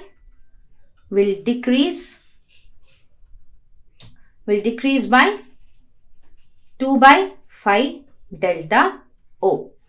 So this is nothing but crystal field splitting. Here evidently we can see that this is an octahedral complex. It is surrounded by 6 ligands. There exists a repulsion between the electrons of the d orbitals and the electrons that are donated by the ligands. So splitting happens. So average energy of the d orbitals in the spherical crystal field is given here. So yes, there are 5 orbitals, d x square minus y square, d z square, and dxy, dxz, and dyz. So there occurs after the splitting, 2 sets of orbitals are generated. So one is Eg, which is at a higher energy, and T2G. So this is nothing but the figure to show the splitting of d orbitals in an octahedral crystal field. What is spectrochemical series? Explain the difference between a weak field ligand and a strong field ligand. So in metals and non-metals, we have discussed about the reactivity series of the metals. So reactivity series is nothing but, in case of metals, they are arranged in such a way that their reactivity differs, right? So the same way, the spectrochemical series is nothing but the arrangement. It is nothing but the arrangement of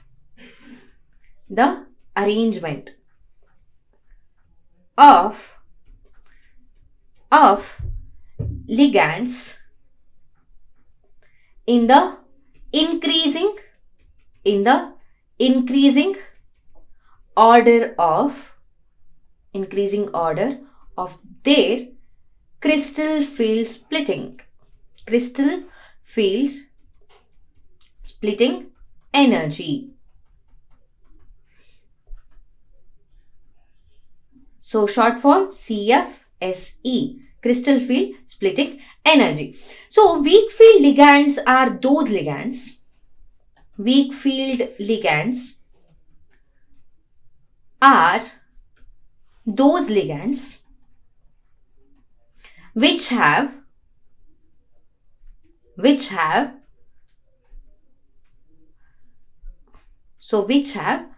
lesser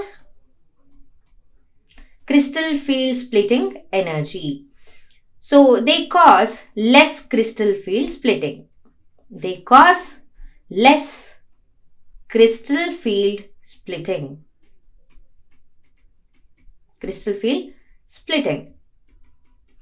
And they also form high spin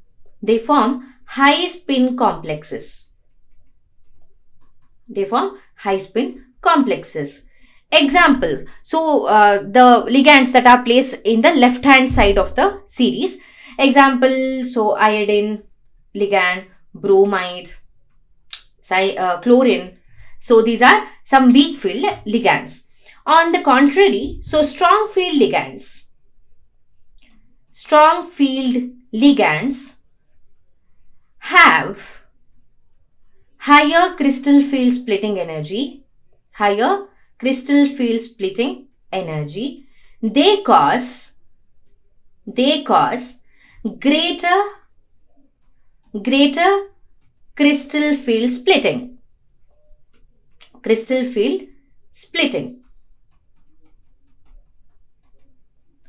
And they form low spin complexes.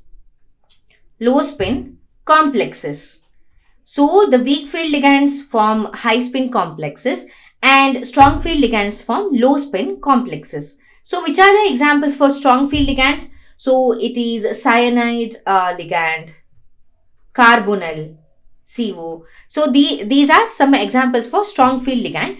So if we look at the reactivity, the spectrochemical series.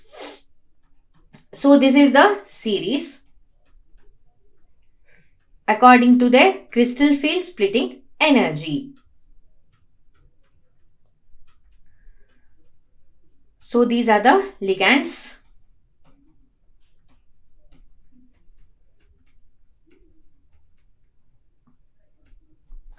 Ammonia, pyridine, and we have NO2 minus, cyanide Cn minus, Cn minus, and yes, Cn minus and NO and carbonyl, they have the same crystal field splitting energy. So this is the series. So what is spectrochemical series? It's nothing but the arrangement of different ligands in the increasing order of their crystal field splitting energy, CFSE. So there are weak field ligands and there are strong field ligands. So weak field ligands are those which have lesser CFSE. Strong field ligands are those which have higher CFSE. What is crystal field splitting energy? How does the magnitude of delta O decide the actual configuration of d orbitals in a coordination entity? So first of all, we need to know what is crystal field splitting energy. And so what about the delta W? So if it is higher, so what is going to be the configuration of d orbitals? If it is lower, what is going to be the configuration of the d orbitals in the particular complex? So first of all, let's discuss what is crystal field splitting energy. Crystal field splitting energy,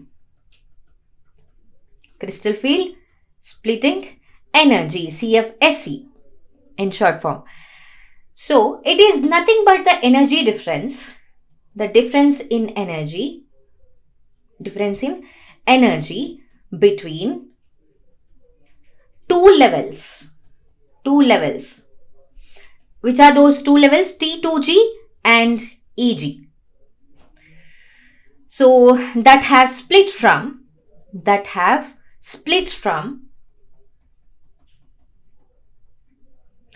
the degenerated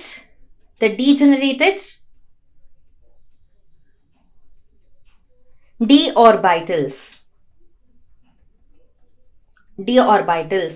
because of the ligands. So this is nothing but crystal field splitting energy, CFSE. So what happens? There are 5d orbitals and they are degenerate. They all have the same energy. But excuse me. So when a ligand approaches, these 5 orbitals are going to split into 2 sets. So 5 orbitals are split into 2 sets. So T2G, where it has 3 orbitals, and EG, it has 2 orbitals.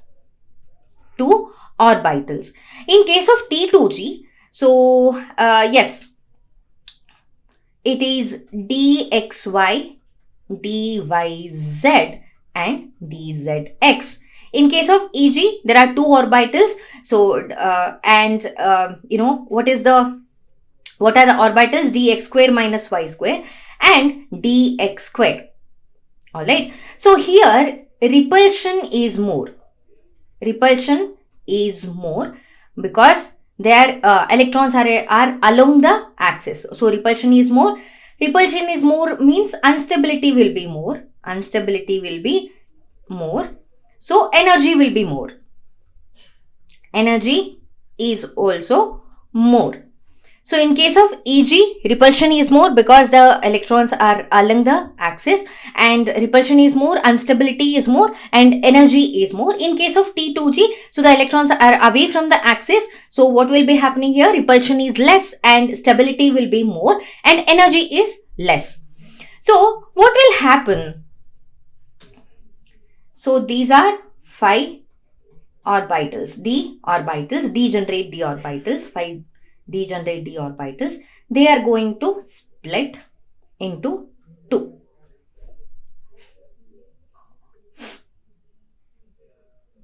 They are going to split into 2 sets, which has 3 orbitals and another has 2 orbitals. So this is T2G, this is EG. Alright, and EG will have more energy, 3 by 5 delta 0, and this T2G will be lessened by 2 by 5 delta. So 2 by 5 delta. So it will be at a lower energy state. So yeah, this is dx y, dyz and dzx. Here it is dx square minus y square and dx square minus y square and dx square. So usually what happens, the CFSE delta O, so CFSE is indicated by delta O, it is usually equal to 0 or less than 0. So when delta O, crystal field splitting energy, is 0, then the complex is very, very unstable. Complex is very unstable. And what is pairing energy? P is nothing but pairing energy. Pairing energy can be defined as the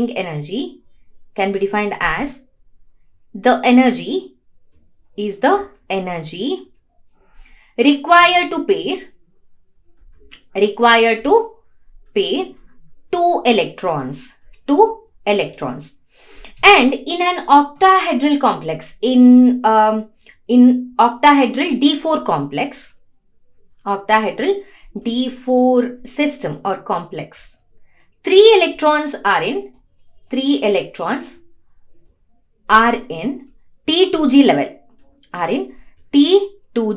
level.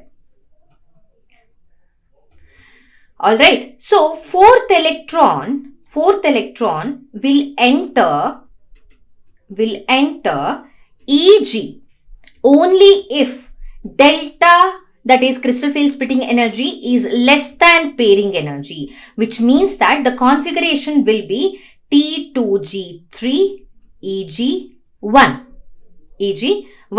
So this happens when a weak field ligand approaches. So the pairing occurs in EG. So the fourth electron will be entering the EG if delta 0 is lesser than pairing energy. Crystal field splitting energy is less than pairing energy. The fourth electron is going to enter EG. This is because of weak field ligand, and weak field ligands usually cause or form high spin complexes. High spin complex. And so this is very, very important. Delta O is less than P. That is, crystal field splitting energy is less than P. So what is crystal field energy? This is crystal field energy. It is the difference between, the two levels, T2G and EG. Alright. So when delta is greater than P, that is crystal field splitting energy is greater than pairing energy, then the fourth electron fourth electron is going to enter T2G, and the configuration will be,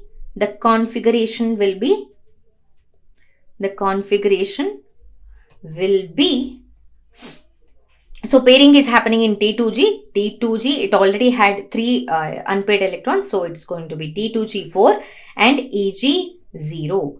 So this happens when a strong field ligand approaches.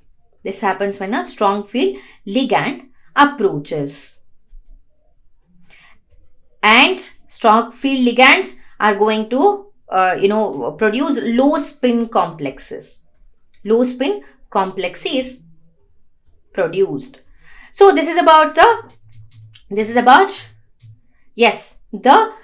magnitude of delta O, which decides the actual configuration of d orbitals in a coordination entity. So crystal field splitting energy is nothing but the difference between T2G and EG. If the crystal field splitting energy is equal to 0, then the complex is very, very unstable. It is usually less than 0 when it comes to the stable complexes. So pairing energy is nothing but the energy that is required to pair 2 electrons. So when a weak field ligand approaches, then delta O will be lesser than P. Pairing energy will be greater than crystal field splitting energy. So the fourth electron will be entering EG, and it will lead to the configuration of T2G3 EG1. So it produces high spin complex, and when pairing energy is less than the crystal field splitting energy, the fourth electron is going to enter the T2G, and the configuration will be T2G4 because pairing occurs in T2G, and EG0. So this happens when a strong field ligand approaches low spin complexes. Here we are given with 2 complexes, and they have mentioned that the first complex is paramagnetic while the second complex is diamagnetic. We should explain why. So for that, we'll take the first complex. So the first complex is hexaamine chromium, that is CrNH3 6 times, and the charge is 3 plus on the complex. So hexaamine chromium, and the chromium is in its 3 oxidation state ion. So the oxidation state of chromium is +3. Okay. So what will be the electronic configuration? So the electronic configuration of chromium will be equal to, so the nearest noble gas configuration is argon. So it is argon 3d5 4s1. As the chromium atom is in +3 oxidation state, it is going to be, so chromium 3 plus will be 3d, so 2 is removed, 3d3 and 4s 0. Alright, so this will be the oxidation state of electronic configuration of chromium 3 plus ion. So now moving on, we have ammonia as ligand. Alright, so let me write chromium 3 plus. So we have 5 d orbitals, 1, 2, 3, 4, 5, and yes, we have 1 4s orbital and 3 p orbitals.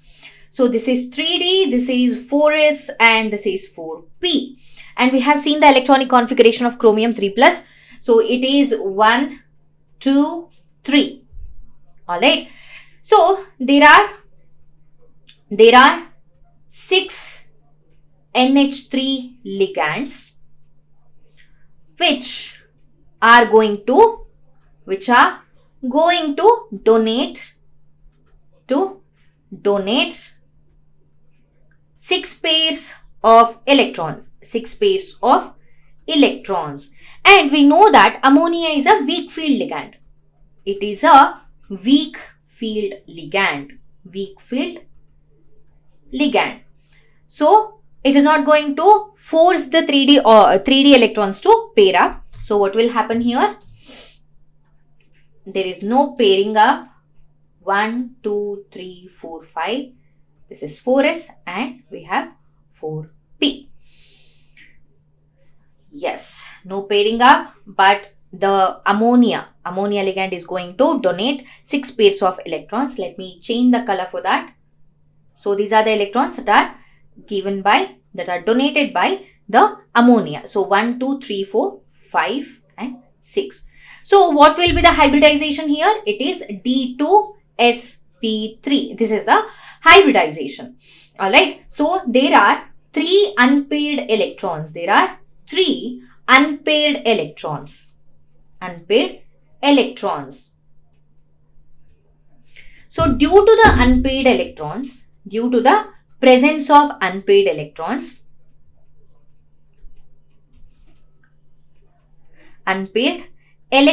this complex is paramagnetic in nature.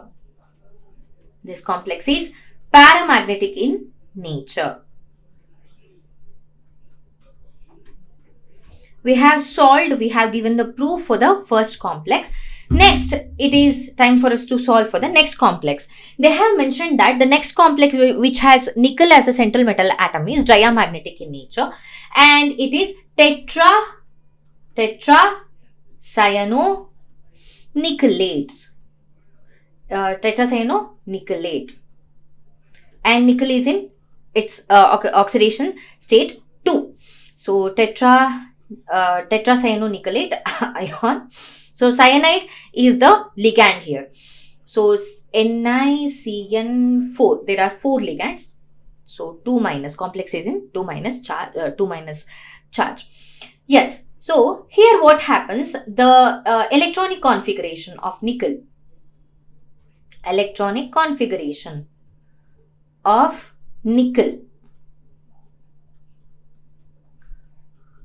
Nickel is going to be argon. So this is the nearest noble gas, and we have 3D8 and 4S2. So oxidation state of nickel is +2. So it is going to lose 2 electrons. So the electronic configuration of Ni2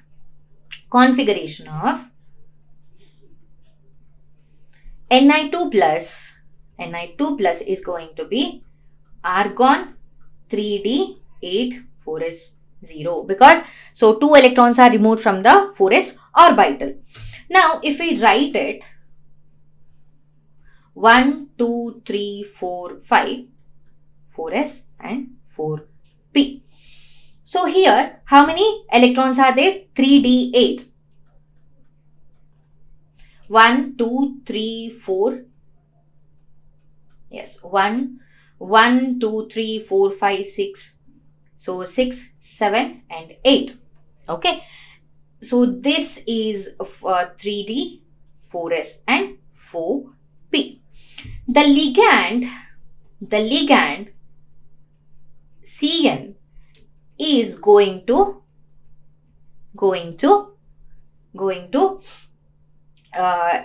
give electron pairs. How many? 4 electron pairs. So Cn minus ligand is going to donate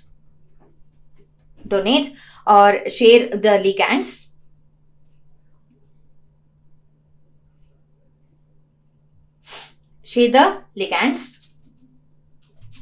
Donate 4 pairs of electrons to the central metal atom, that is nickel. So Cn minus is a strong field ligand. It is a strong field ligand. So when it approaches the central metal atom, it is going to cause pairing up of electrons. Strong field ligand. Thus pairing occurs.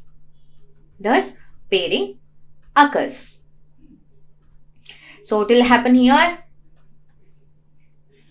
This is the 3D orbital. This is 4s and this is 4p. So pairing occurs. That's why. Yes. So this is how the pairing occurs. Alright.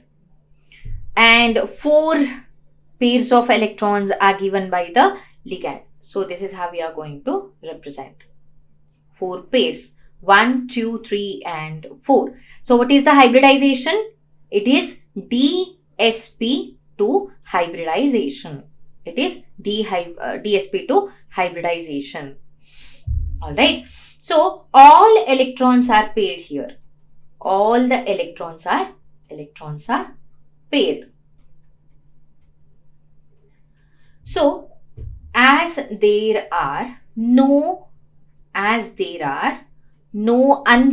electrons, the complex. So what is the complex? It is tetracyanonicolates, NiCN4 2- is diamagnetic in nature. It is diamagnetic in nature. So when there are electrons that are unpaired, then the complex is paramagnetic, and when there are no unpaired electrons, then the complex will be diamagnetic in nature. So let me represent the electrons that are given by the complex as X. You can either mention X or the arrow mark, the half arrow mark. So the first complex is paramagnetic because there is a weak field ligand that is approaching the central metal atom. So it is not going to cause the pairing up. While in the second complex, the cyanide ligand is a very strong field ligand. So it is going to cause pairing up of the electrons. So there will be no unpaired electrons. That's why the complex will be diamagnetic in nature. A solution of NiH2O 6 times, 2 plus is green, but a solution of NiCN 4 times, 2- is colorless. Explain. There are two complexes that are given where nickel is the central metal atom. So it is the central metal atom. And in first case, H2O, aqua ligands are there. And in second complex, Cn. So cyanide ligand is there. Cyanide ligands are there. So if we calculate the oxidation state in both of the case, nickel is in +2 oxidation state. Let's see that. So in the first complex, so oxidation state of nickel is +2 because X plus 0 is equal to +2. So oxidation state of nickel is 2. And in the second case, so complex has 2- charge. X minus 4 is equal to -2, which is equal to X is equal to -2 plus 4, which is equal to +2. So in both the cases, nickel is in +2 oxidation state. So what is the electronic configuration of nickel? Electronic configuration of nickel. So atomic number of nickel is 28. So argon 3d8 4s2. This is the electronic configuration. So electronic configuration of Ni2 plus will be argon 3d8. So 2 electrons from the 4s orbital is removed because nickel is in +2 oxidation state. So here there are two different ligands. In the first case, it is aqua ligand, which is a weak field ligand, and cyanide is a very strong field ligand. So if we consider the d orbital,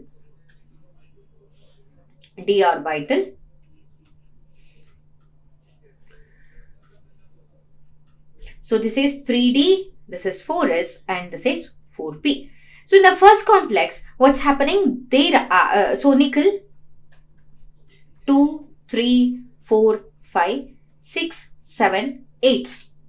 This is the configuration, and there is aqua ligand. H2O is a weak field ligand. It is a weak field ligand. So no pairing up. up of electrons in d orbital. Pairing up doesn't happen. But in this next complex, what's going to happen? Pairing up occurs. This is 3D, 4s and 4p. So 1, 2, 3, 4, 5, 6, 7, 8. There are 8 electrons in 3D orbital. So what will happen as Cn minus ligand is a strong field ligand,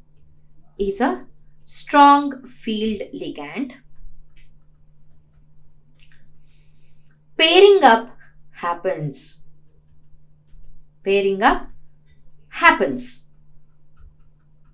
So what will happen here? 1, 2, 3, 4, 5. Yes. Pairing up happens. So pairing up occurred here. Here, there are no unpaired electrons. So, the first complex where water is the ligand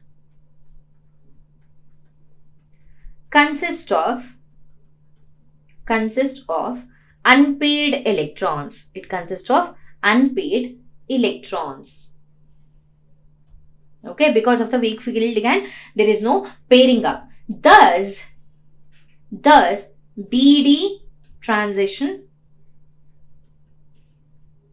occurs and it absorbs the incoming light and it emits a green light. Thus, the solution will be in green color. But in the second complex where cyanide is the ligand, what will happen here? In case of this complex, pairing happens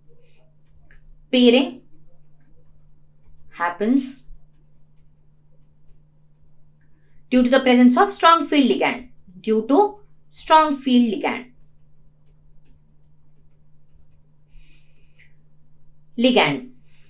So there are no unpaired electrons here.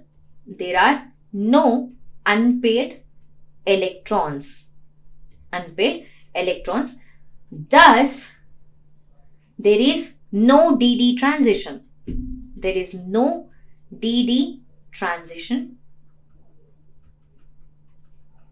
So, there is no color.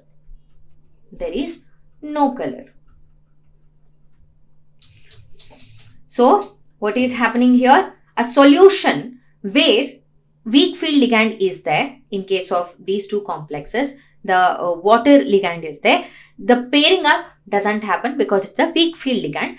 So DD transition occurs and the solution will be green in color. While in second complex, the ligand is a strong field ligand which causes pairing up in the d orbital.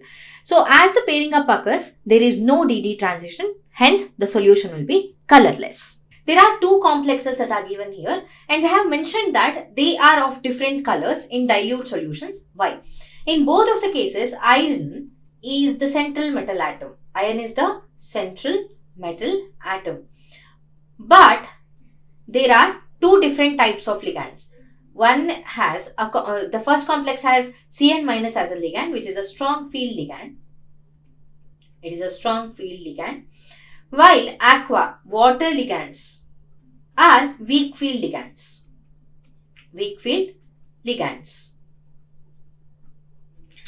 So the thing is, the color of a particular complex depends on the magnitude depends on the magnitude of crystal field splitting energy. CFSE, crystal field splitting energy.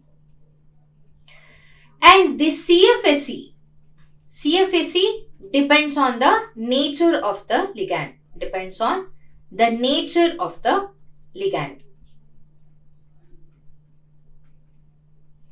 Nature of the ligand. So, in case of first complex, in case of FeCN6 4 plus and the next complex FeH2O 6 times 2 minus. The color difference is because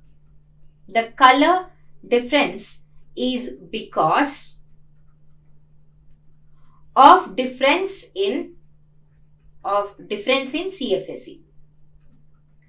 CFSE. As I already mentioned, one is a strong field ligand, another one is a weak field ligand. And if we look at the oxidation state of iron here, so both of the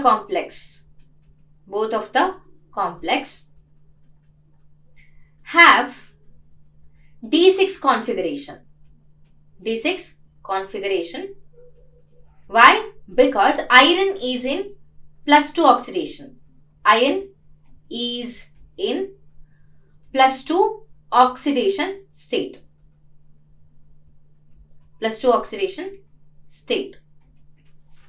So, Cn is a strong field ligand. Cn causes pairing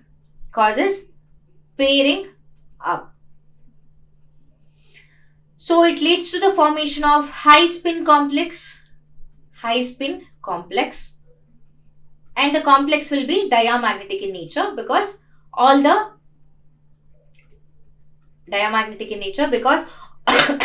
electrons are paired up.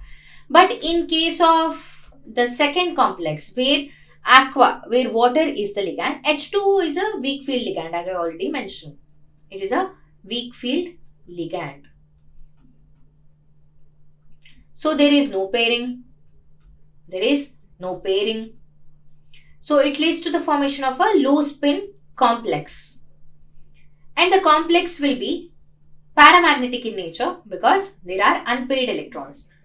Paramagnetic in nature. So Cn minus has more CFSE, crystal field splitting energy, than water. So absorption of energy for DD transition, which is responsible for the color. DD transmission also differs here. It is not same, but it differs. So, as a result, what happens?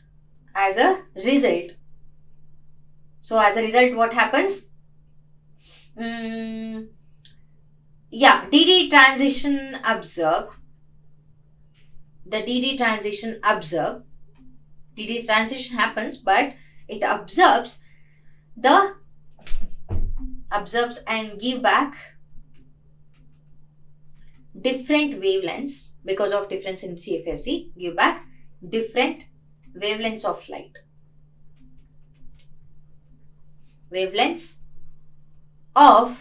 light.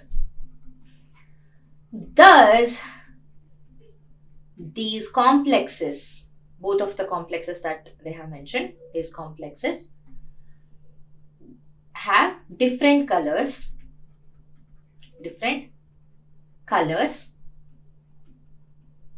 in a solution.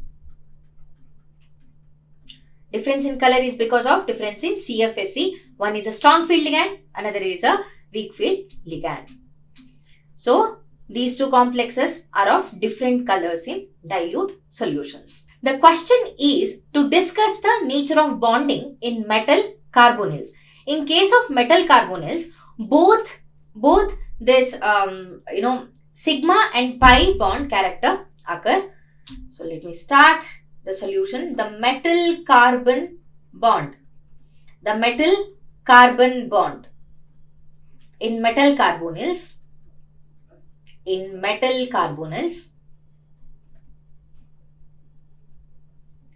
have both sigma as well as pi bond character. So if we talk about the sigma bond first, metal carbon sigma bond is formed by donation of lone pair of electrons from carbonyl carbon. So carbonyl carbon will have a lone pair of electrons. So that lone pair of electrons will be donated to the central metal atom. So carbonyl carbon into vacant orbital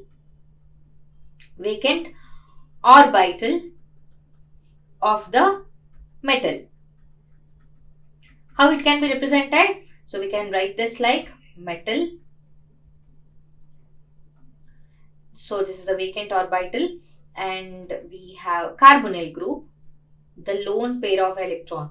So we'll represent like this.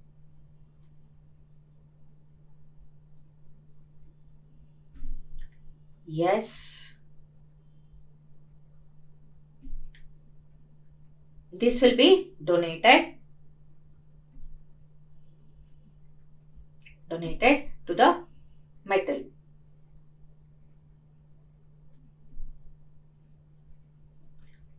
So this leads to sigma character, sigma bond. Let me change the color to represent plus. Yes, we have carbonyl group attached here. So this is nothing but the sigma bond formation.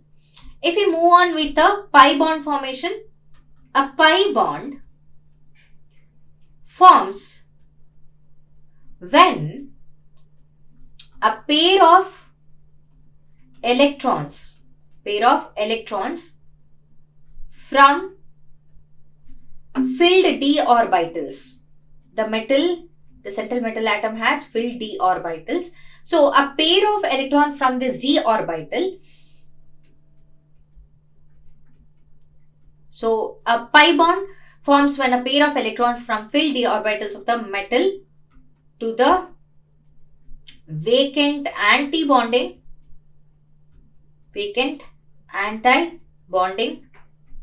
pi molecular orbital of carbon monoxide, that is carbonyl carbon. So pi molecular orbital of carbon monoxide.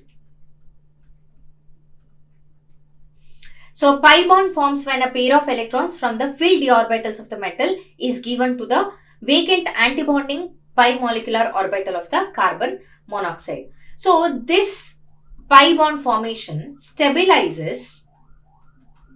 increases the stability and also strengthens the metal ligand bonding.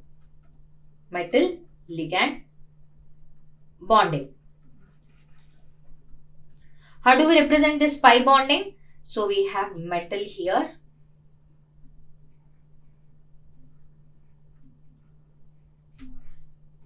Plus minus. And we have carbonyl group C triple bond O. So oxygen has lone pair of electron, even carbon has lone pair of electron. The anti-bonding orbital. Plus minus. So the pair of electrons from the d orbital is going to be donated to the anti-bonding orbital of the carbonyl group. So what will happen? M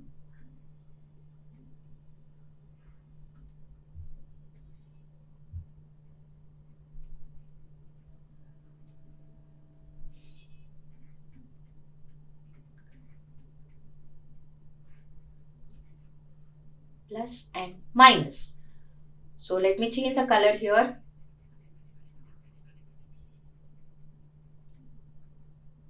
The bonding has happened, so which increases the stability of this complex.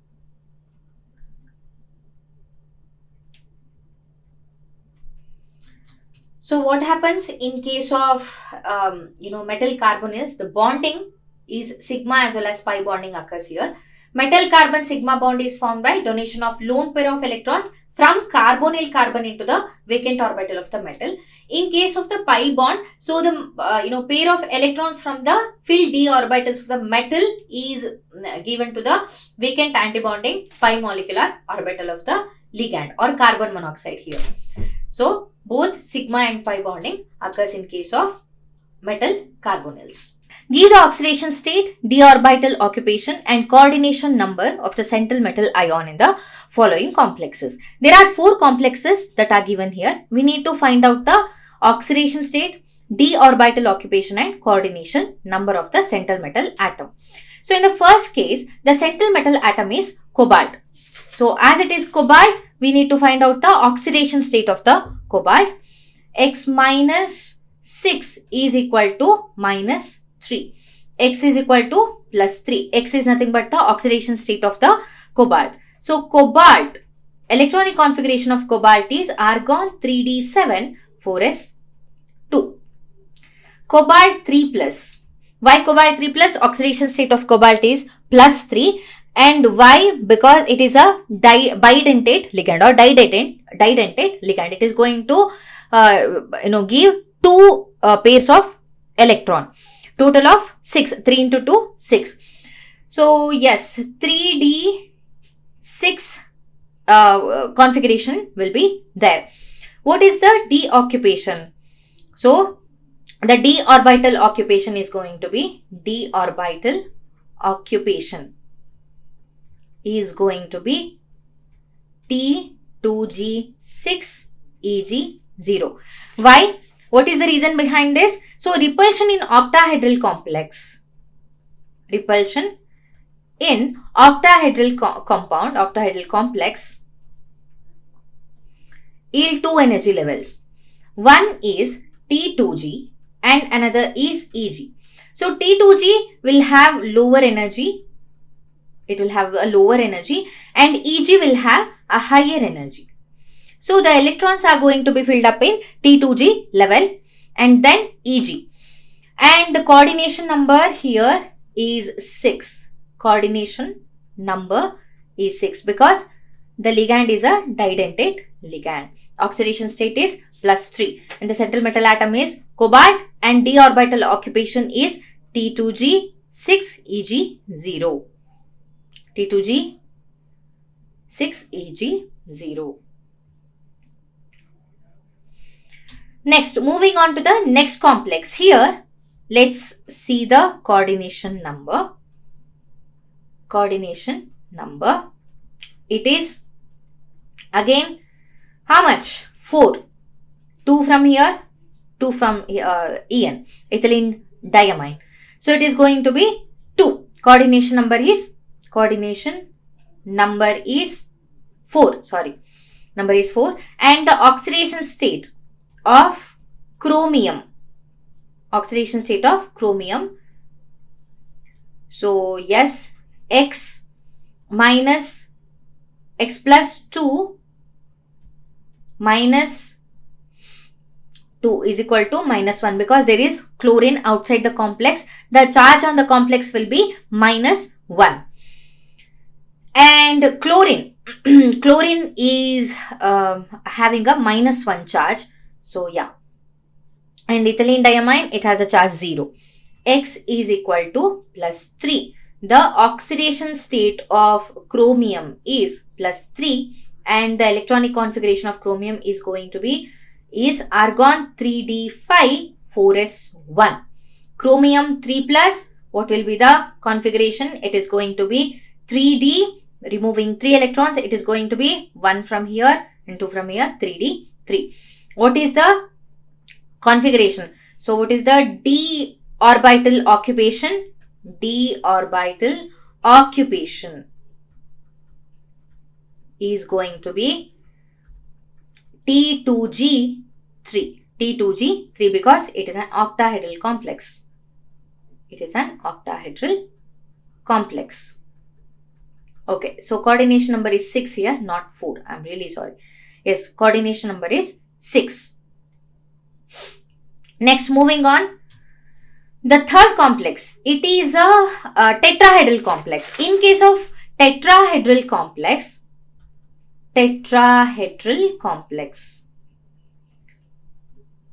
the coordination number is 4.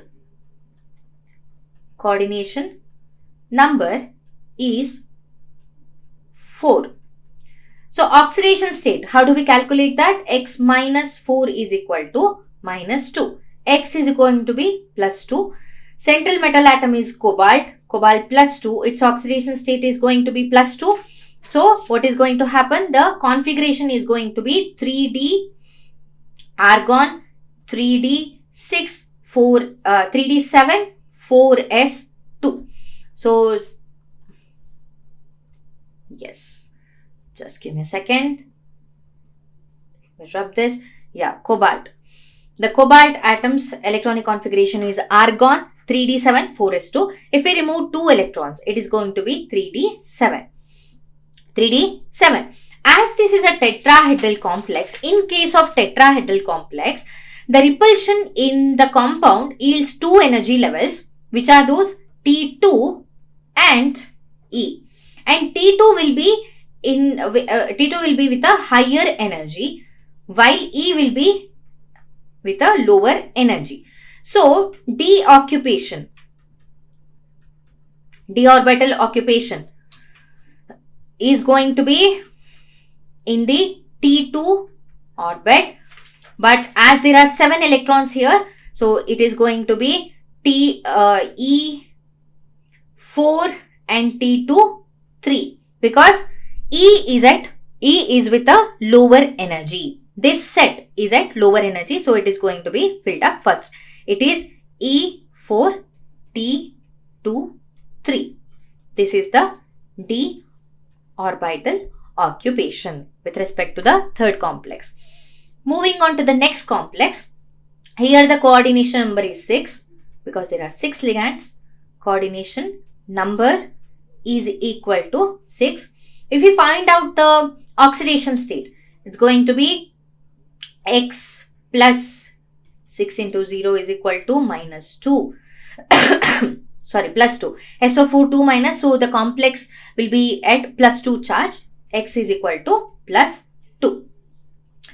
Now, what are we going to do? Mn. So, the electronic configuration of manganese is argon 3D5 4s2. As Mn is in plus 2 oxidation state, it is going to be argon 3D5. And this is an octahedral complex. So, d orbital occupation is going to be T2G3 Eg2. T2G3 and Eg2, and we need to keep in mind that H2O. Aqua ligands are weak field ligands. So pairing up doesn't happen. So T2G3 and Eg2 is the d orbital occupation. So whenever we are writing the d orbital occupation, we need to keep in mind about the geometry of the complex. If it is octahedral, it is different. If it is tetrahedral, it is going to be different. Write down the IUPAC name for each of the following complexes and indicate the oxidation state, electronic configuration and coordination number. So we need to find out the IUPAC name. We need to write that oxidation state of the central metal atom, electronic configuration and coordination number. And also we need to give the stereochemistry and magnetic moment of the complex.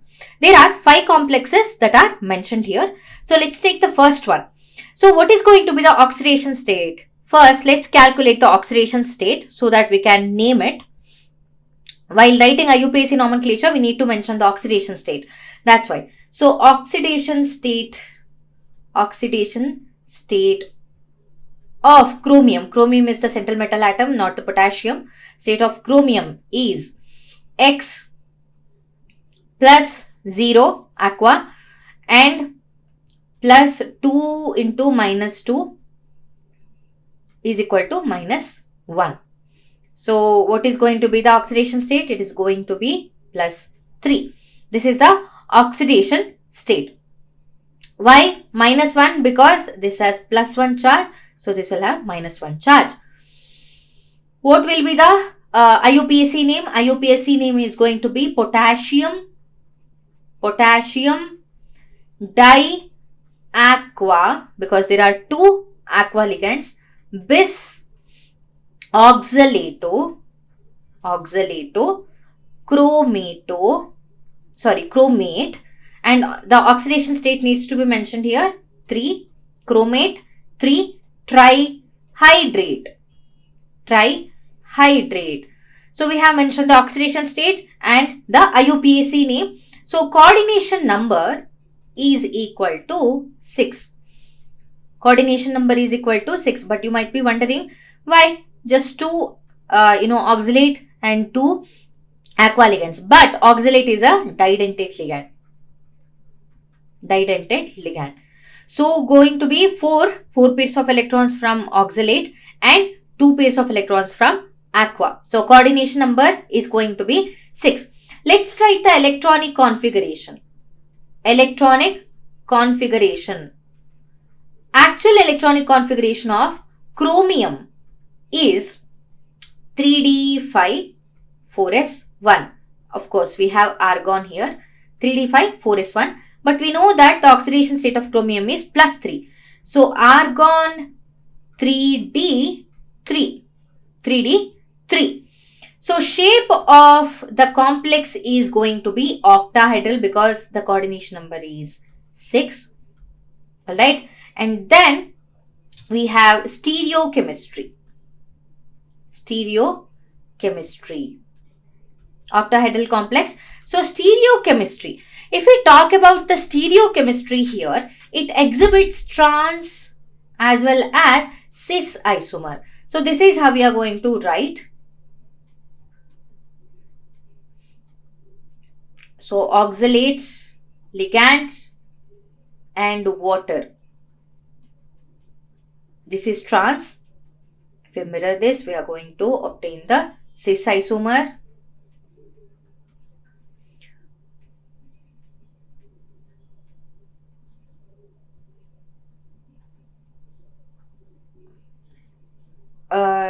Yes, here we have OH2, that is H2O.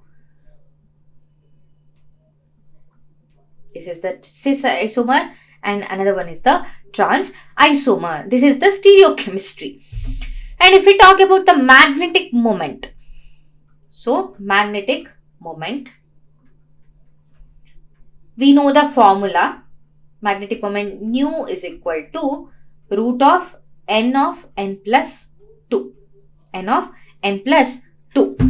So n is nothing but the number of unpaired electrons. It is a number of unpaired electrons. How many unpaired electrons are there here? There are 3 unpaired electrons here. Okay, there are 3 unpaired electrons. So nu is equal to 3 of 3 plus 2 whole root. So it is going to be root 15.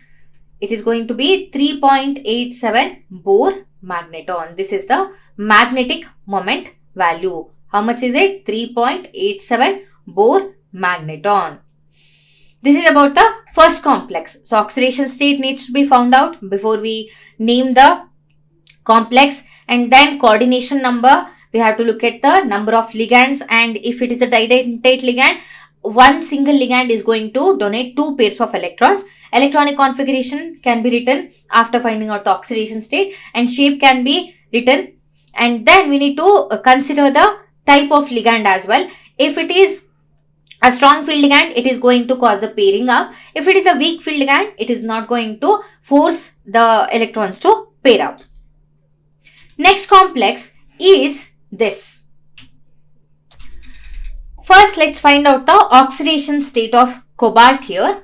Of course, the coordination number is 6. There are 5 amine ligands and we have 1 chlorine ligand. Coordination number is 6. What is the oxidation number? Oxidation number of cobalt. Oxidation number of cobalt is, so X minus 1 plus 0 is equal to minus 2. So X is equal to plus 3. Cobalt is in plus 3 oxidation state. So let's write the IUPAC name for this now. Pentaamine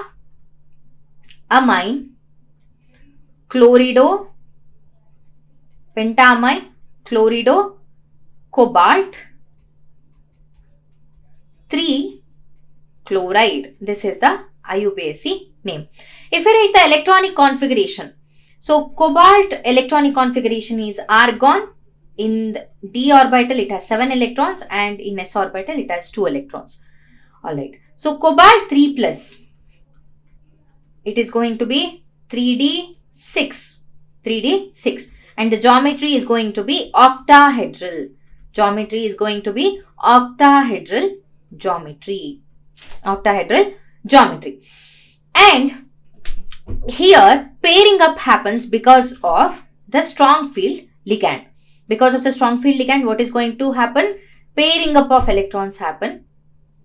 Pairing up of electrons because of strong field ligand. Because of strong field ligand. This is the reason magnetic moment is going to be 0. Magnetic moment is going to be 0. Why 0? Because there are no unpaired electrons. Yes, there are no paired electrons. There are no unpaired electrons. Everything is paired up because of the influence of strong field ligand. And this complex has no isomers. There are no isomers for this complex. Moving on to the next complex. So what is the coordination number here? Coordination number is going to be 6. Coordination number is going to be 6. And if we calculate the oxidation state of chromium, because chromium is a central metal atom, X minus 3 plus 0 is equal to 0, X is equal to 3. So chromium is in its plus 3 oxidation state. Then what will be the IUPAC name here? Trichlorido,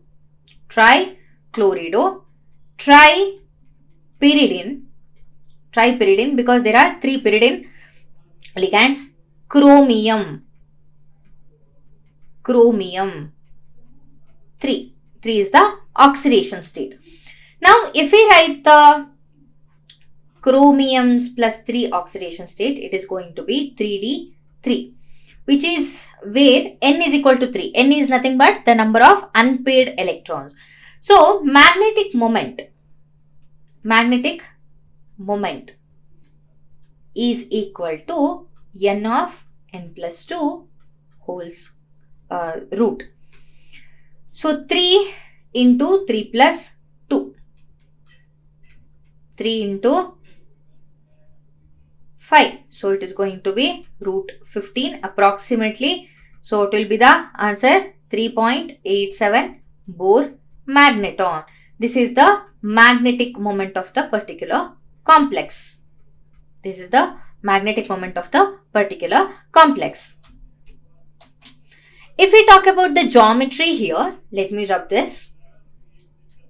If we talk about the geometry, so it shows octahedral geometry. Geometry is octahedral. What about the stereochemistry? As you can easily see here, there are 2 types of ligands here, 2 groups of ligands, and they are equal in number. So what's going to happen here? Stereochemistry is nothing but it is going to show facial isomer and also meridional isomer. Chromium is going to be the central metal atom, chlorine, pyridine. So this is facial isomer and this is meridional isomer. Chromium here, so chlorine here, chlorine, and then pyridine. This is the meridional isomer. So this complex shows octahedral geometry. In the stereochemistry, two isomers exist, facial isomer and meridional isomer. Coordination number is 6 and the oxidation state of chromium is +3. So magnetic moment also we found out. There are three unpaired electrons. So root of n plus 2. Root 15 is going to be approximately around 3.87 Bohr magneton. Moving on to the next complex. This complex. So the coordination number is equal to 4. There are 4 chlorine ligands. And if we talk about the oxidation state of iron, how do we calculate that? X minus 4 is equal to -1 because we have cesium +1. So the complex will have -1 charge. X is equal to 3. It is +3. So the electronic configuration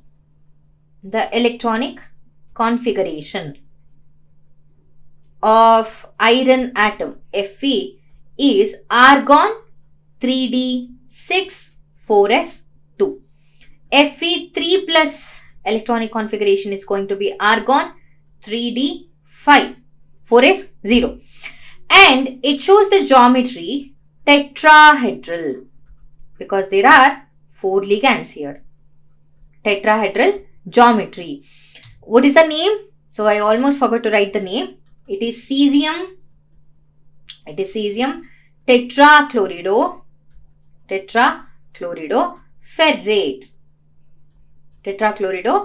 ferrate. This is the IUPAC name. And this complex is optically inactive. It is optically inactive. And how do we calculate the magnetic moment? We have the formula. There are magnetic moment. So nu is equal to n of n plus 2 whole root. So n is equal to 5 here. See, there are 5 electrons and it is not paired up because chlorine is a weak field ligand. So what's going to happen? Nu is equal to 5 of 5 plus 2. So whole root. It is approximately going to be 5.92 Bohr magneton. This is the magnetic moment. So we have written the coordination number, oxidation state, it's +3, electronic configuration 3d5, and the geometry is tetrahedral geometry. It is optically inactive. It doesn't show any isomers. And we have written the IUPAC name, cesium tetrachloridoferrate, and we have found out the magnetic moment. So last complex, coordination number is 6. Coordination number is equal to 6. Let's find out the oxidation state. Oxidation state of manganese. So X minus 6 is equal to -4. X is equal to +2. Why? There are 4 potassium, so it will have +1 charge. 1 into 4, 4 plus 4. So the complex will be in -4 state. So the central metal atom is in +2 oxidation state.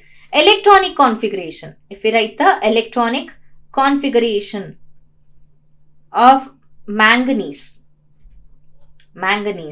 it is argon 3d5 4s2. So it is in +2 oxidation state, therefore argon 3d5. Let's write the IUPAC name. It is potassium I'll rub this. Yes, it is potassium. It is potassium hexacyanomanganate, and it is in +2 oxidation state. So we have written the coordination number, oxidation state, electronic configuration. We need to remember that as Cn is a strong field ligand, it is a strong field ligand, pairing happens. Pairing up of electrons happens. That is why N is equal to 1. Magnetic moment will be √3, which is equal to 1.7, approximately 1.7 Bohr magneton. So magnetic moment is 1.7 Bohr magneton, and the shape is, or geometry is, octahedral geometry. This complex possesses octahedral geometry, and it is optically inactive. It is optically inactive. So this is about these 5 complexes. We have written the coordination number. We have given the IUPAC name for each of the complex, electronic configuration, coordination number, as well as stereochemistry and magnetic moment. We need to remember the formula for magnetic moment. This is the formula for magnetic moment, and Bohr magneton is the unit. We need to mention this. Explain the violet color of the complex. Titanium complex is there on the basis of crystal field theory. So using CFT, we need to explain the violet color of this complex. First, we need to find out the complex. So what is a complex? It is an octahedral complex. The complex is an octahedral complex. And if we see the oxidation state of titanium, which is a central metal atom, it is +3. So electronic configuration of titanium is actually argon 3d2 4s2. As titanium is in its +3 oxidation state, what is it going to be? Argon 3d1 4s0. So this is the electronic configuration of titanium 3+ ion. So according to crystal field theory, CFT, crystal field theory. So I'll go to the next page. 3D orbitals undergo crystal field splitting,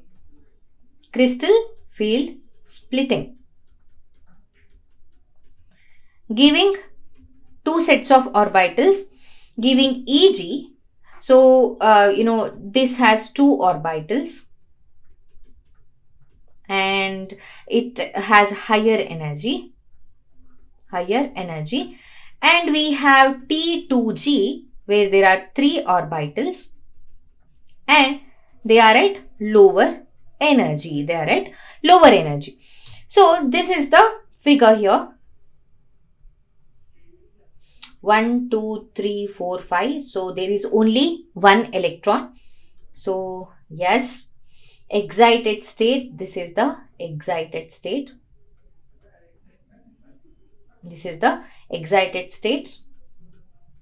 Excited states. So this is the ground state. Degenerate orbitals. So these, I'm going to represent that here. Excited state. 1, 2, 3, 4, 5. So excited state. So the degenerate orbitals are going to split into 2 sets. One has 2 sets of orbitals and another has 3 orbitals.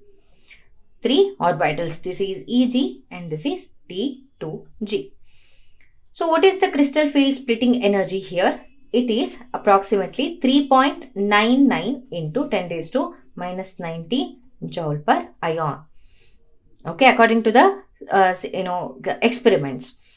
Here, this is EG and this is T2G. As T2G is at the has a lower energy, this electron is going to be there in the T2G orbital, one of the T2G orbital.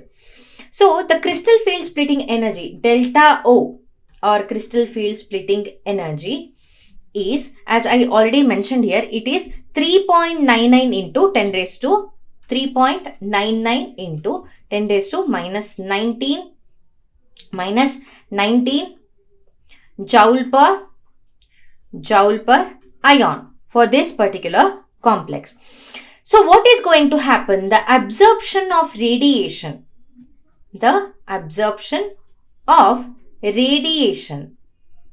of wavelength lambda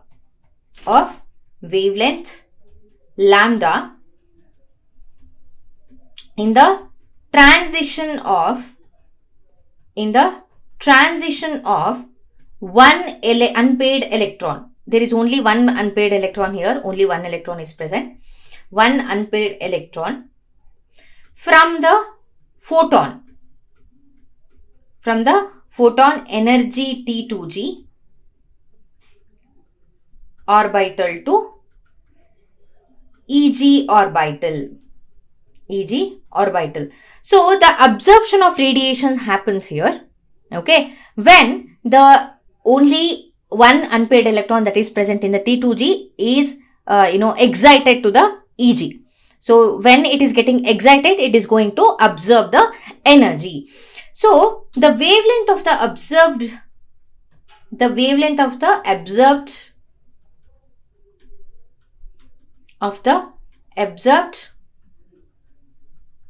radiation. So from here it is getting excited, absorbing some energy, okay. So using photon energy, what's going to happen? The wavelength of the absorbed radiation can be calculated using the formula delta E. Delta is equal to Hc by lambda. So, or H nu. We know the lambda. So, we know the lambda here. So, what is the answer? We have to find out the lambda, sorry. Lambda is equal to Hc by delta E. We know the constant 6.63 into 10 raised to minus 34 into C is nothing but 3 into 10 raised to 8 meter per second divided by the delta E. The crystal field splitting energy is already given 3.99 into 10 raised to minus 19. So, what will be the final answer? 4.98 into 10 raised to minus 7 meter. That is nothing but 498 nanometer. Wavelength is 498 nanometer. Therefore, the given complex absorbs green radiation of wavelength as we have already calculated 498 nanometer in the visible region. It transmits the complementary or the opposite, the complementary purple color. Hence the complex is purple colored.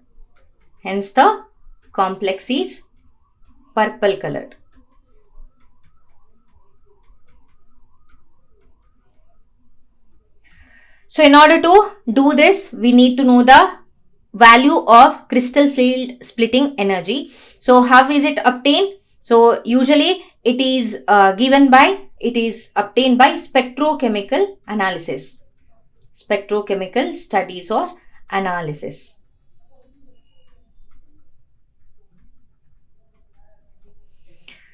So what did we discuss? We discussed that.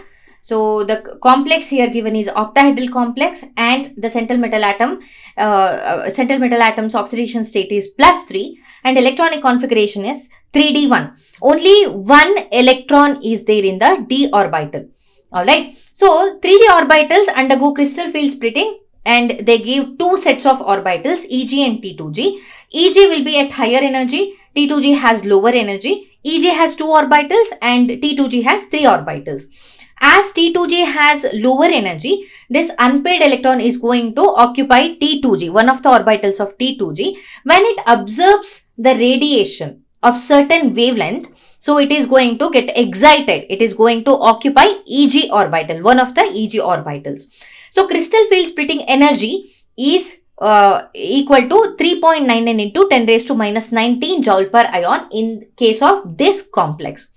So if we substitute all the values here, we are going to get the wavelength of the absorbed light. Unpaired electron absorb the light, right? Absorb the energy. Wavelength can be calculated. So wavelength is 498 nanometer. So in the visible range, we know that 498 lambda means green color is observed. So green color is observed means the complementary color will be given out, that is purple color. What is meant by the chelate effect? Give an example. So this term chelate is used in coordination chemistry. Chelate is a term used in coordination chemistry.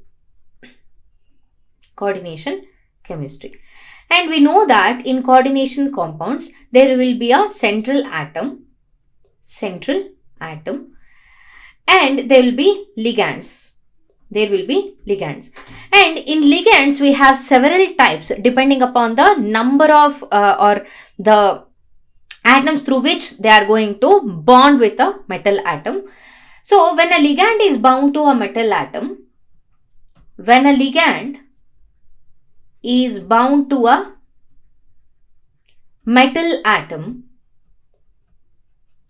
through only one or single donor atom, then that type of ligand, that ligand is called unidentate ligand. Example, we have carbonyl ligand, cyanide ligand, fluorine, chlorine. These are some examples for unidentate ligand. When a ligand uses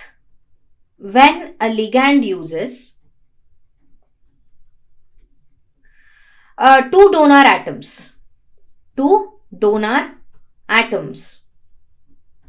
they are called bidentate ligands.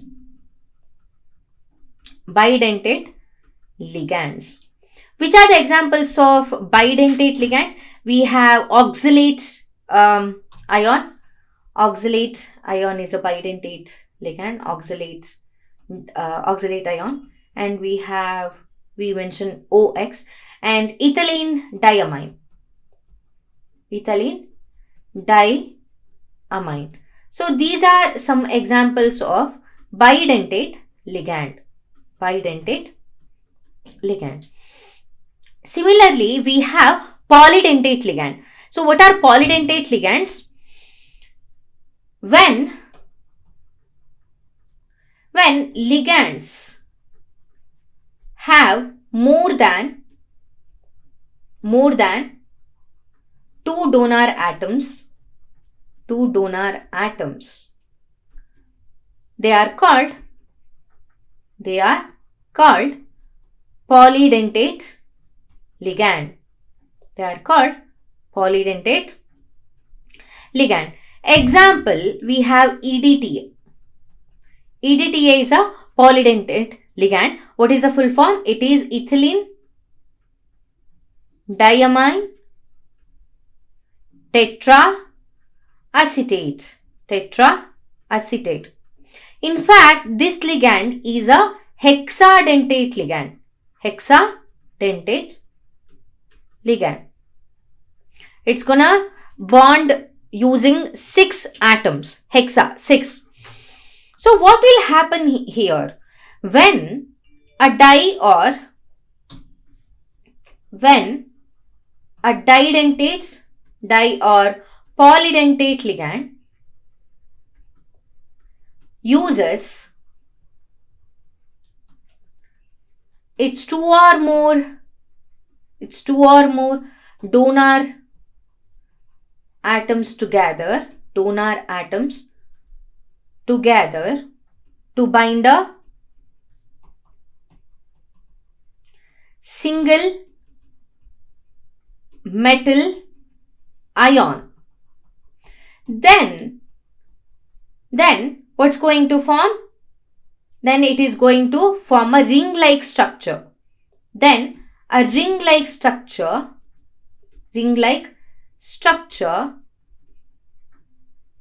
is formed. The formation of this ring-like structure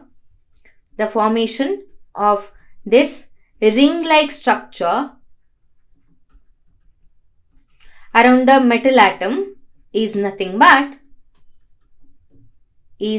called a chelate effect. And the compounds, whichever compounds that have this chelate effect, this property, are said to be very, very stable.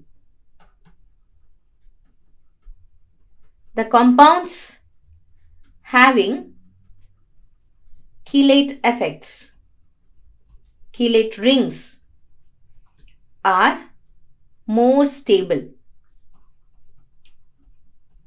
as compared to the others.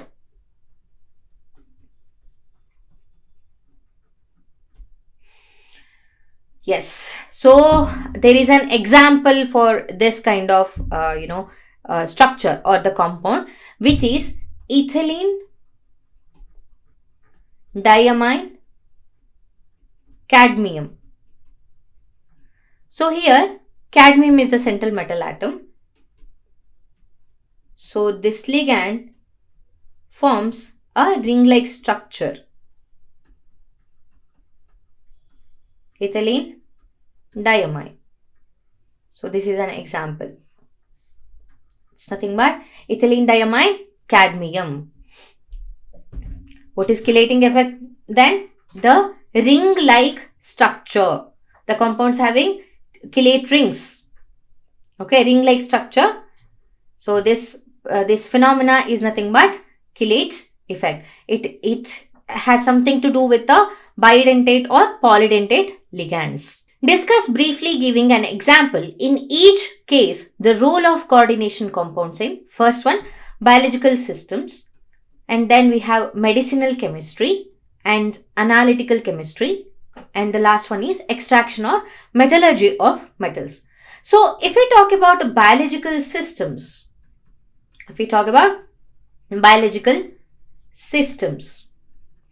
chlorophyll is a pigment.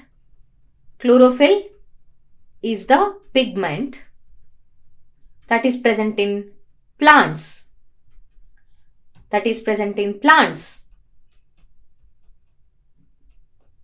Which is used in the process of photosynthesis.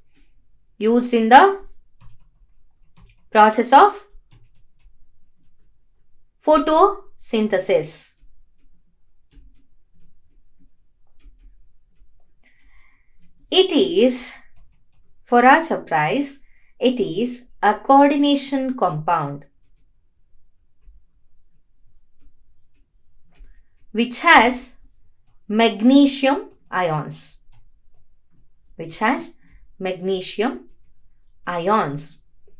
Not only just chlorophyll, we have another example, hemoglobin, that's present in our blood. Hemoglobin is a complex containing iron ions.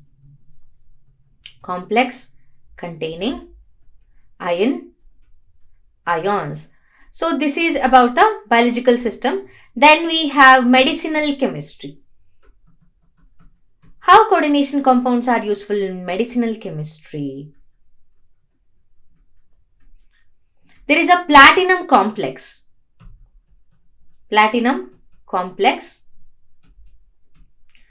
It is used in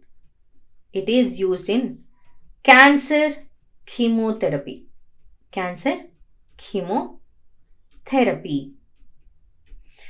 So cisplatin is used to check the growth of the tumors. Check the growth of tumors. These are applications of coordination compounds in medicinal chemistry. Moving on with the next one. So the third one is analytical chemistry. Analytical chemistry. Various coordination compounds are used in various coordination compounds are used in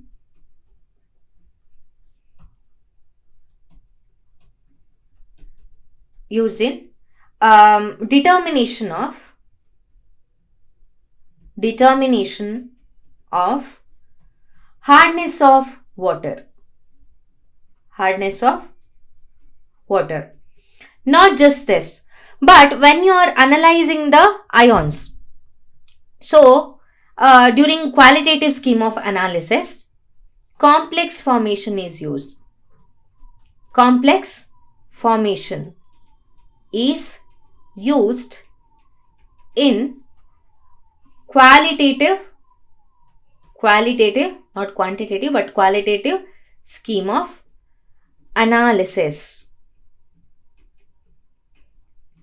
So in group first analysis, silver ion is separated. It is separated from the precipitate of AgCl and mercury chloride, Ha2Cl2, Ha2Cl, and also lead chloride, PbCl2.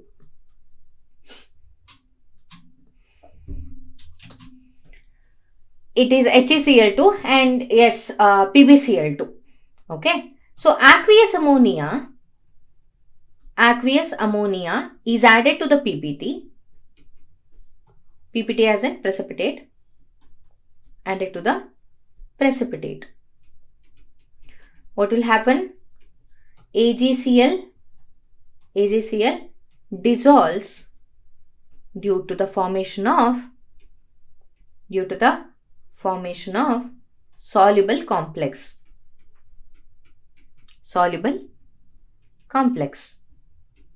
What is the reaction here? AgCl reacting with NH3 to form the complex. AgNH3 twice Cl. This is the complex. And also, in medicinal chemistry, to remove metal poisoning,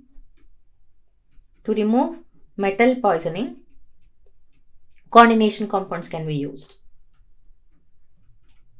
Coordination compounds are used. We have discussed the first three. So first one was biological system and medicinal chemistry, and then analytical chemistry. The fourth one. What is the fourth one? It is extraction or metallurgy of metals. Metallurgy is nothing but the science of extraction of metals from the earth crust. So in case of extraction or metallurgy of metals such as gold, silver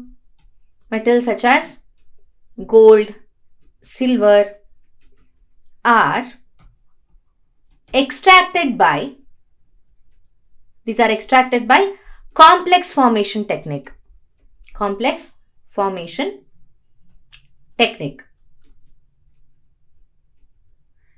Here, cyanide process is used. Here, the cyanide process is used for extraction of silver and gold from its ore. Silver and gold from their ore. So the reaction here, Ag2S silver sulfide reacting with sodium cyanide to form complex 2Na AgCN Ag. I'll write here 2Na AgCN twice plus Na2S.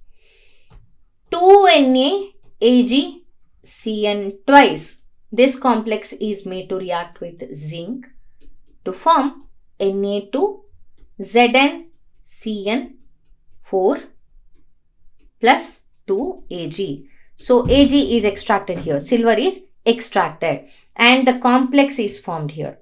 So coordination chemistry is found to be useful in extraction or metallurgy of metals, especially in case of extraction of gold and silver. How many ions are produced from the complex CONH3 6 times Cl2? So if we put this complex in water, what is going to happen? This is the reaction. CONH3 6 times. So ammonia is the ligand here. Cl2. It is placed outside the complex. So NH3 6 times 2 plus and 2 Cl minus ions are produced. That's the reason. How many ions are produced? Total of 3. 3 ions are produced in the solution. Option 3 is the right answer. Amongst the following ions, which one has the highest magnetic moment value? What is the formula to find out the magnetic moment? It is nu is equal to n of n plus 2 whole root. N is nothing but the number of unpaired electrons. Number of unpaired electrons. If we consider all these complexes, let's solve one by one. So the very first complex where chromium is the central metal atom, aqua ligands are there and the complex is in +3 oxidation state. If we calculate the oxidation state of chromium,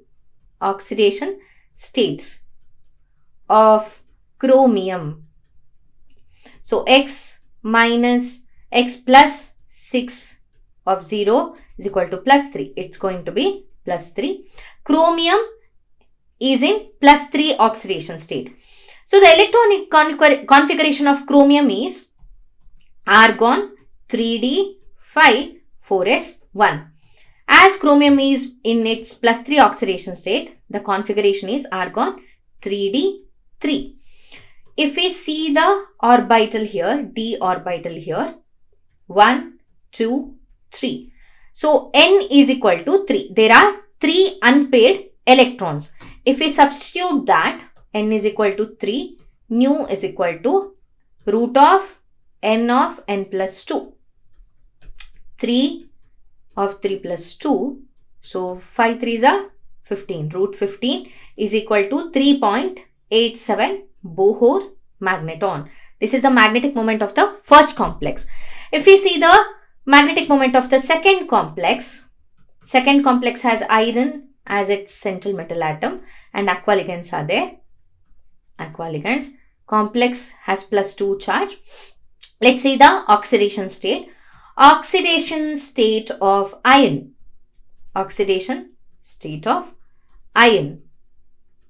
is X plus 6. So 0, charge on ligand is 0. So +2. Fe is in, X is equal to +2. Fe is in +2 oxidation state. If we see the electronic configuration of Fe, it is argon 3d6 4s2. As Fe is in its +2 oxidation state, argon 3d6, 2 electrons from s orbitals are removed. So n is equal to how much? What are the number of unpaired electrons here? Let's see. 5 orbitals. 1, 2, 3, 4, 5 and then 6. N is equal to 4. As n is equal to 4, nu is equal to root of 4 plus 2. So it is 4 into 6 root of 24. Root of 24 is nothing, is 4.89 Bohr magneton. New value is this. So if we compare this, second complex has more magnetic moment. The value is more. We have one more to go. We have to calculate for the third complex, ZnH2O 6 2 plus. Here, if we calculate the oxidation state of zinc, of course, it is plus 2. Oxidation state of zinc is plus 2. The electronic configuration of zinc, argon 3d10 4s2. So Zn2 plus, it will be argon 3d10. Let's see the 5d orbitals here. 1, 2, 3, 4, 5, 6, 7, 8, 9, 10. N is equal to 0. There are no unpaired electrons. If N is equal to 0, nu is also equal to 0. So which has the highest magnetic moment value? It is the second complex. The complex which has iron as the central metal atom. This has the highest magnetic moment value. Amongst the following, the most stable complex is dash. There are 4 complexes that are given here. In question number 26, in 26th question, we have discussed something about chelate effect. If we see the ligands here, first complex has aqua ligand, which is a unidentate ligand. H2O is a unidentate ligand. It can bond with the central metal atom using only one atom. NH3, it is also an unidentate ligand. It is also an unidentate ligand. If we talk about the third complex, C2O4, C2O4, 2 minus, it is oxalate ligand and it is a bidentate ligand. It is a bidentate ligand. Third complex has Cl minus. Even Cl minus is also a unidentate ligand. As we have already discussed in 26th question, please check that out. The bidentate and polydentate ligands form ring-like structures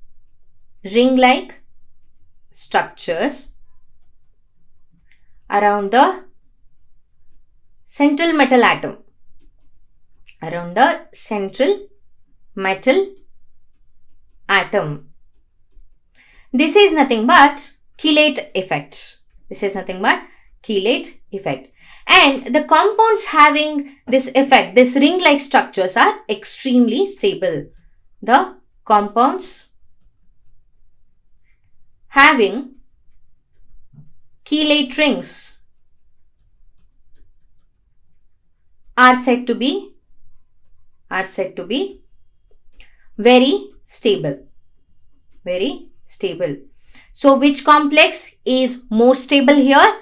It is the third complex that is more stable because it has oxalate ligand. The third complex, FeC2O4 thrice, is the most stable one, the most stable complex, as it forms chelate rings. What will be the correct order for the wavelengths of absorption in the visible region for the following complexes? There are 3 complexes that are given here. In all the complexes, the nickel is the central metal atom. The central metal atom is same in all the complexes.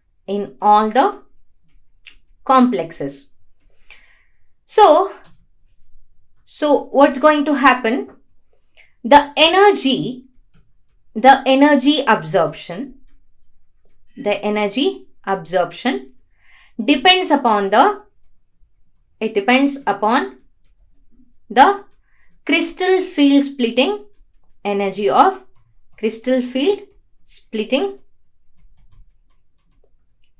of the ligands. And we know the spectrochemical series. We have spectrochemical series where the ligands are arranged in the increasing order of their crystal field splitting energy. So according to the spectrochemical series, what happens? According to the spectrochemical series,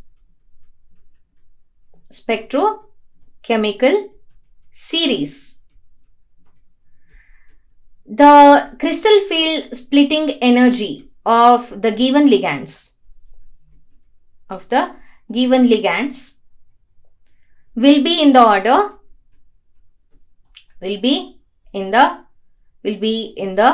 order of, so water ligand has the lowest crystal field splitting energy, then comes ammonia, next we have nitrate, NO2 minus. So this is the order of the crystal field splitting energy of the ligands, and we know that E is equal to Hc by lambda, which means that energy is inversely proportional to the wavelength. As the energy increases, the wavelength decreases. So as the energy increases,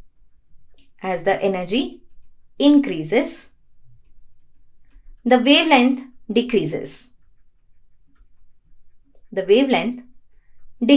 because it is inversely proportional. That is the reason the increasing order of energy will be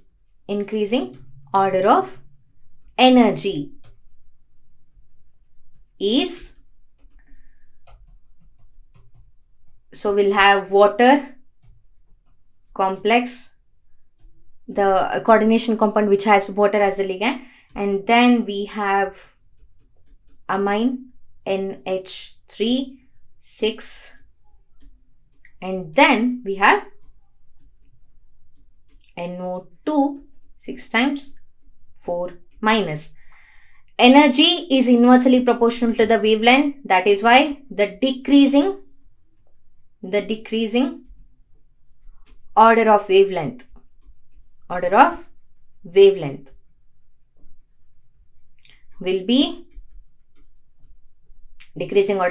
will be,